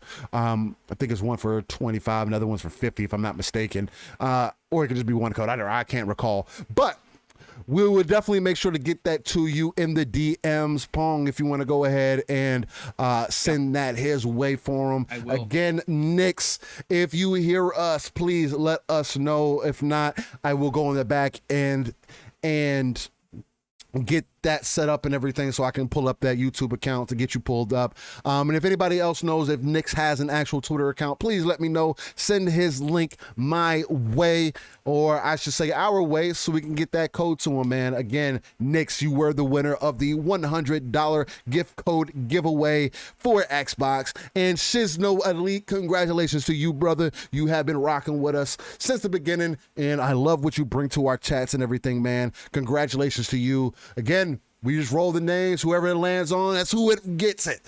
So congratulations to you for that $75 gift code for Xbox, man. With that being said, I do have to bring back a segment that we have been skipping over the last couple of weeks just because of the life happens, man. You gotta take care of some things. And since we're already over the 3-hour mark, I think we actually covered a lot considering. I didn't think we were even going to get this far. I thought we were going to be fighting for time. Like, man, I don't know. But again, this is part of what me and Pong do. If there was anybody out there that could just pay us for being us, my God, could we bring? Hey, I'm about to start hollering at G4 TV. Hey, G4. That's right. Me and Pong and I, we can do this 4 hours, easy. You need some Pong and Steel. Easy. We fit right in. We can talk about games all day long. Hey, just saying. And we're very passionate, as you can tell. The energy is there. This isn't like an on and off switch. It just keeps going. But with that being said, hopefully you guys know what I am in reference to, and that is the This Day in Gaming segment, where we go back. Feel old. And make Pong feel old. But not only do we make Pong feel old, but we also go back within the 30 years of gaming to kind of give you guys an aspect of where we came from to where we are now. To help you reminisce, to help you think back on some previous titles, and all the way up to present day. So with that being said, let's get knee deep into this week in, this day in gaming. So, starting off with in 1987. Oh boy, I was 12. We're starting with the NES. I wasn't even a teenager yet. And Final Fantasy releasing in Japan. Mm-hmm. Played Classic. that original Final Fantasy. Wow, that's classic. Oh yeah. 1993 Super Nintendo release Dragon Quest 1 and 2 in Japan. Then in 1997, Nintendo 64 released Flying Dragon in Japan. Then PlayStation released, and I do remember this game, Mega Man Legends in Japan. Then in 1998, Nintendo 64 released Mario Party Japan. Mario Party. And then Still kicking. Yeah, it's still kicking. Goodness. And then Game Boy Color released Pokemon Trading Card Game in Japan. Shizno, check your DMs, by the way, brother. Make sure you got them. Check those DMs, Shizno, so you can get those codes. Again, man, congratulations. 2002, the Neo Geo released the King of Fighters 2002. Neo Geo was around. Oh yeah. Of course.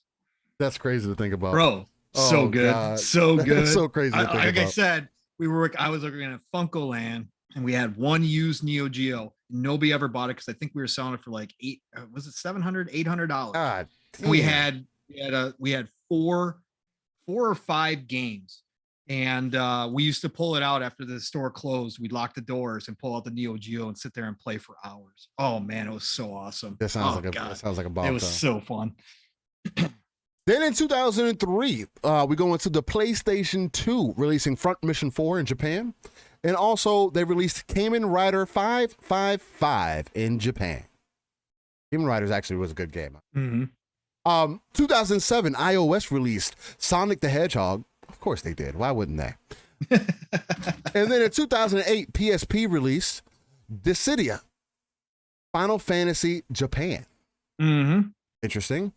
Yep. Then, series that I wish I had some time to play, and I'm kind of waiting for the emulators to kind of get pulled back up for possibly the PlayStation 2, PlayStation 3. This could be hopefully a good reason for me to get a 5 whenever I end up getting one. If they end up putting some of these titles in there, which I highly doubt that they will, because it is what it is. But PlayStation 2, PlayStation 3, and Xbox 360 released Dynasty Warriors Gundam 2 in Japan. Little Gundam action for you, brother. That Gundam, that Dynasty Warriors Gundam game, those games were those, for Dynasty Warrior games. Those are really good. I hadn't had a chance to play 2 and I think it was 3. I really want to play them. I really do. All right, then PlayStation 2 goes into Fate Unlimited Codes in Japan. Then DS released Harvest Moon DS. Shout out to you, Lady AF. Grand Bazaar in Japan.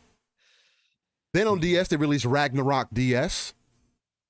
Then on the Wii, they released Rock Band 2. Yo, shout out to the Guitar Hero Rock Band era.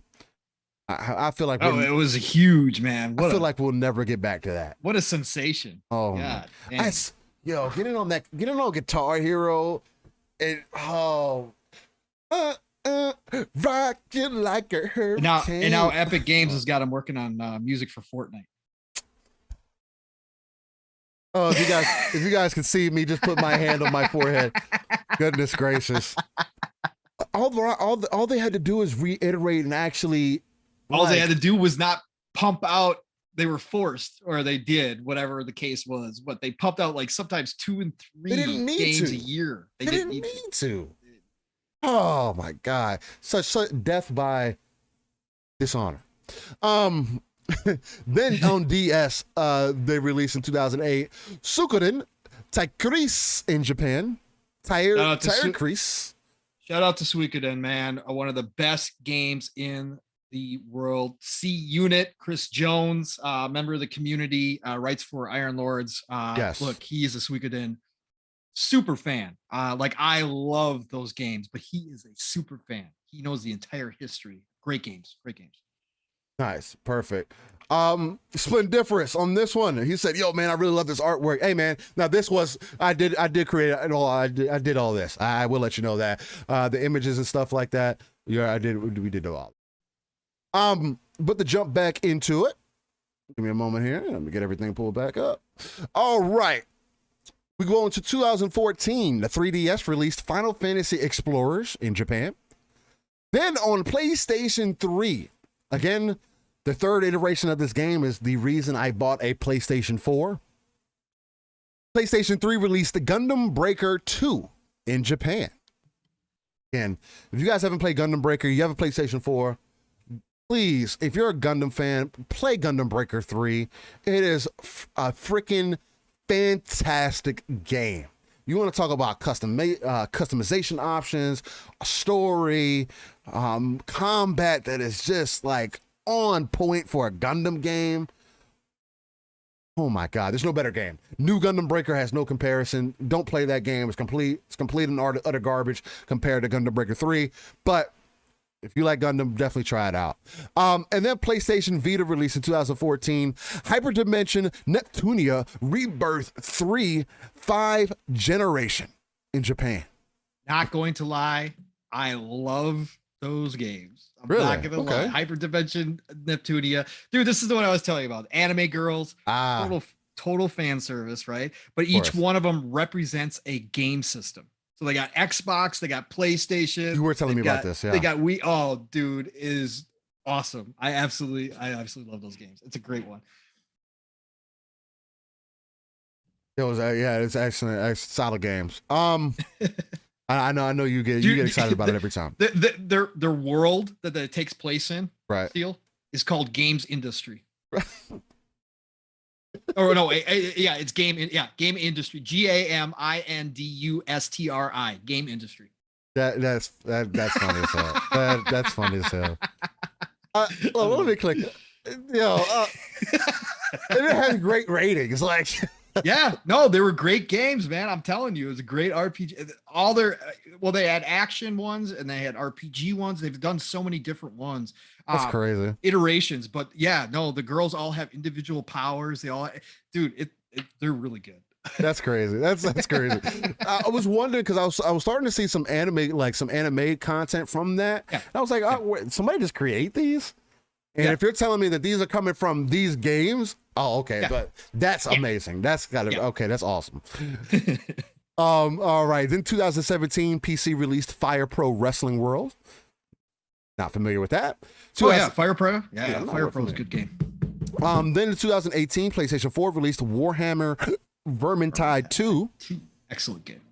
And this might be everybody's favorite game. It's not mine, and I could care less. But 2020, PC released Hentai Femdom Sim, Femdom University. Nope. Pause. Okay. Where ladies and gentlemen, that was your This Day in Gaming segment. Are you bringing it? I was waiting for you to bring it up. You want to? Let's bring it up. Oh, there you go. Look, the picture's so small I can't even see it. Hey, look at these ratings. It has great ratings. Oh, shut up. Does it really? Yeah, it has 4-star ratings. It is. God. It has 3 hearts for difficulty. Dude, yeah. Well, we do have a lot of weebs out there. There's a lot of people out here who really love hentai, man. They're into that, man. It is what it is. It is what it is. There's something for everybody. You like it. You like it. I don't know if I love that. I can't say if you like it, I love it on that one. I don't know about that. That's a little over the top. You like tentacles. No, I don't like tentacles. No. No, I can't paint. No, I can't paint that. I can't paint that one. Ladies and gentlemen, this was episode 38 of the Living Splitscreen podcast morning show. Your Saturday morning cartoons where we come in at you every 9 a.m. Central, 10 a.m. Eastern, 3 p.m. UK time on a Saturday to give you that live, raw, uncut, organic, authentic passion that only Pong Soul and myself can bring you. Pong, I do have to say, another fantastic episode on a week-to-week basis.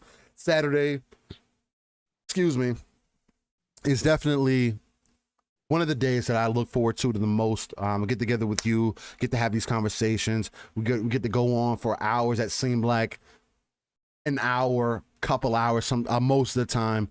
Where it just seems like time is just flying by. And I feel like that's one of the most unique things that we bring here. Again, almost getting up to the 52 episodes where we would have been doing this for a year. It just gets me more excited because it seems like we're just constantly seeming to grow. People are seemingly loving what we're doing, so that's another great part of it. No, do we have the hundreds of viewers or whatever the case? No, but I feel like we'll definitely be there sooner than later, and that's the main thing. We're consistent. I definitely want to start doing more. I've actually set OBS to start where I can start making 30-second clips at any given time. Or there's one press of a key, I can make a 30-second clip on any part of the portion of the show. So I'm definitely going to start trying to do that. But brother, I just want to tell you, love you. I love the energy that you bring here. Don't know where would we be at if we had not met in those chats. Not that long ago. And again, gaming has brought us together in a way that I do want people to understand. Gaming is a universal thing. It's something that should bring us together, something that we should be able to have constructive conversations with, or just have constructive conversations over. And especially now, this day and era, I understand the console wars kind of back in the day, because a lot of the companies played into that. But in this day and era, understand we are in an age of accessibility. I'm going to sound like a broken record. You're going to know Steel for that. Hey, all Steel ever talks about, age of accessibility, and all Pong talks about is golden age of gaming. Golden age of gaming. That's all they ever say. Play what you love what you play. That's all. Keep it alive, raw, and uncut. That's all they ever say. I tell people they're going to start dreaming about it. Yeah, they're definitely gonna start dreaming about it. 4GQ TV says, I wish I could donate to you guys, man. I love the content. Hey, man, we got to get to 1,000, and we want to do that in the most organic way possible. Shout out to Wandering Dutch again, and the winner for that custom controller that we got set up for that. Splendiferous again. Hopefully Dutch has definitely got with you in the background as far as that has gone.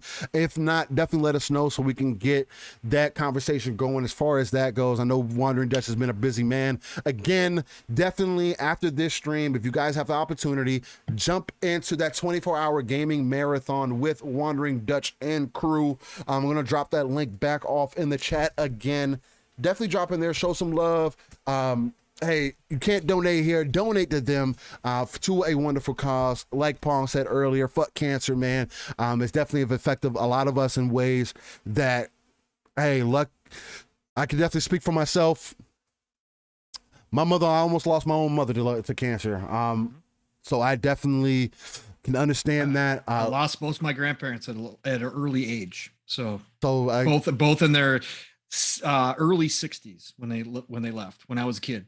So yep. 100. So again, exactly. Fuck cancer, man. So anything that we can do to kind of push that forward and get everybody in the right direction. Excellent. One more time, shout out to the winners for the $100 gift code giveaway. That was Nick's, and then for the $75 that was Shiznal Elite. I do believe that was sent to your box. Nick's, yep, he's got him. Nick's, hopefully I can get with you on the back end when I get everything uploaded and whatnot. Excellent, Splendiferous. You and Dutch spoke. That's excellent. Perfect. Again, greatly appreciate you all for being here on a week-to-week basis. For those of you who are new, hopefully you enjoyed the content. We do upload live same day to all audio platforms, Spotify, Apple, Google, whatever it is. We are there. Definitely wanted to see about gaining more traction on that end. With that being said, you can find me, Steel Rain, better yet known as just Steel Rain. The T is a 7, but you can type it in everywhere. If it's on Google, if it's on Xbox, if it's on PlayStation, if it's on PC, type it in, you will find me. Hit me up in the DMs. You want to get some gaming in. My main caviar right now has been Halo Infinite. Me and Pong have been kind of talking about maybe possibly jumping into some Anvil, maybe some other games, because we definitely want to get some record some content for some other things, because I just like to bring y'all some new games and other things that I've touched on or that we've kind of enjoyed. But with that being said, ladies and gentlemen, greatly appreciate you. This is the episode 38 of Living Splitscreen. Pong, lead the people to victory. Let them know where they can find you. And thanks for just being the uncanny gentleman that you are, man. Oh, brother. Hey, first of all, everybody do go check out Wandering Dutch's stream. Again, he's doing 24 hours. He started at 6 a.m. Eastern this morning, which is 11 o'clock GMT time for European friends. go check out. Even if you just stop in to say hi, man, he'll appreciate it. 24 hours gaming while streaming and talking is no joke. So go check out Wandering Dutch and just give him a hi, man. He'll definitely appreciate that. Look, Steele, what can I say, man? This year, as we roll into 2022, man, again, I never thought I would be here, but I never thought I could never have found a better partner in crime than I have in you, brother. So I'm so glad that we got to know each other. Like I said, that's the best. There's bad parts about social media and about the internet, but there's also really ridiculously good parts of it. And one of those is obviously meeting people in this community that I have since I jumped in, and you being one of the prime, my brother from another that I met, and for us to get together and do this show is truly special. I say it all the time, but this time in the world right now is so hard for so many people and so much just ugliness everywhere. On top of everything else, real life is very hard, but creating memories here in this community, these are the memories I bring to my grave when it's time for me to go. And I hopefully will have time to be reflecting if I'm blessed enough to do that, that these memories right here will be there. And so thank you, brother, for this past year and for everything that we've done together. I couldn't have done it without you. You know that. You do everything on the back end. I'm not the tech guy. I don't have the equipment. Hopefully someday I'm going to have the equipment to be able to do stuff. But Steele has been the backbone to this show. And without him, there would not be a show, on top of just the personal stuff, man, and how much you mean to me, your energy, how we just seem to click out the gates. And that's something you don't find all the time, but I seem to have found a lot of people here that I do that with in this community. But man, you just being one of those real ones, man, and bringing it each and every week, no matter what we both have going on in real life, even if we can't play games together like we want to. Every Saturday, you show up, man, with that same energy and that passion that we both have. And it's just so easy for us. And so thank you, brother, for this past year. Chat, thank all of you. Again, I started out in that chat. That's my roots, man, in this community. Same as Steele, same as a lot of these new people you're seeing popping up all over this community, man. As this industry grows, there's so much talent just hanging out in the chat as well. But I love all of you because, again, I don't get to spend as much time there anymore because real life has taken over. Work's getting back to normal. But when I jumped in, when the pandemic was in full swing, you guys were some of the first people I met. That's how I got to know people. That's how I got to find all these great shows. That's how all of a sudden I got to show up on Retro Renegades. Shout out to Jago, right? I got to show up on Retro Renegades thanks to Jay, Graphic God, right? And Jago and all those guys over there. And they gave me my first chance just to come on and talk. And I still didn't think I was going to do anything, but that's how I started. And all of a sudden I found out that I liked it. And next thing you know, I'm popping up shows because community members like Dan the Man Cunningham, who was in here earlier, he shouted me out to Boom and said, Boom should have me on. I remember. Right? And 3-Bit, another brother from another 3-Bit who I've gotten to get to know, he shouted me out to PTK Blam and said, get this man on your show. That's how this started for me. And then I find you through playing in chat and then playing after hours from Xbox Ultimate on Halo. And Steele and I are playing together, and all of a sudden we just got this nice little thing going, this little back and forth, and I really love his energy. And all of a sudden I hit him up in the DMs and say, hey, Steele, you want to do something? I kind of want to get my own show going, man. And you're the first person I thought of. And Steele's like, what?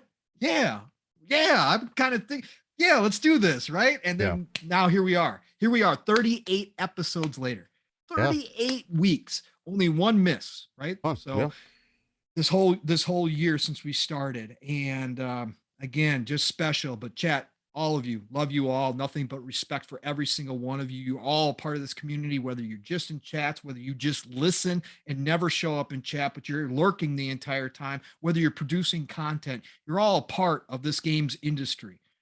We can't think of ourselves separate because we are the passion. We are the energy that drives this game industry. We are the vocal ones, right? We are the ones that continue to show support and spread the word about this stuff. So thank you all. And I want you to all have a great holiday, no matter how you celebrate it. Christmas, it doesn't matter. Hanukkah, I don't care what you're celebrating. New Year, just go. First of all, make sure you're hugging. and Yes, telling the ones please. that you love that you're there, right? And make sure that real life is taken care of. But then when you got a chance to kick back, it is the golden age of gaming, people. And that's what we're here for. So it is the golden age of gaming. So treat that real life with respect. Make sure you get that love out there to those closest to you. Then take time for yourself. Take times for your, multiplayer friends, whoever you're connecting with across the world in gaming, and go ahead and give yourself that time as well. But enjoy it. Golden age of gaming is here. Play what you love what you play. Steel and I will be back. We might do a New Year's Day one. We'll see. Maybe. We'll see. We'll see. But keep your eyes and ears open for that. But otherwise, all of you, love you. Have a great holiday. Have a great New Year if I don't talk to you before then. And I will definitely be talking to you all real soon. Steel, send them home, brother. All right, ladies and gentlemen, like Pong said, we will not have Living Splitscreen next Saturday as it is Christmas. And me and Pong will talk about in the background and everything if we want to do one on New Year's, depending on what's going on around that. Again, the end of the year, top of the year is really an important time for family. So just depending on what's going on, depending on what we want to do, we'll probably come back again Saturday for the first of the year. It does start on Saturday, so we'll see what's going on at that point.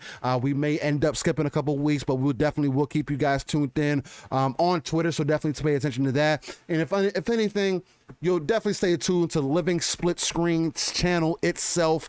I will still try to upload content between now and then if I can.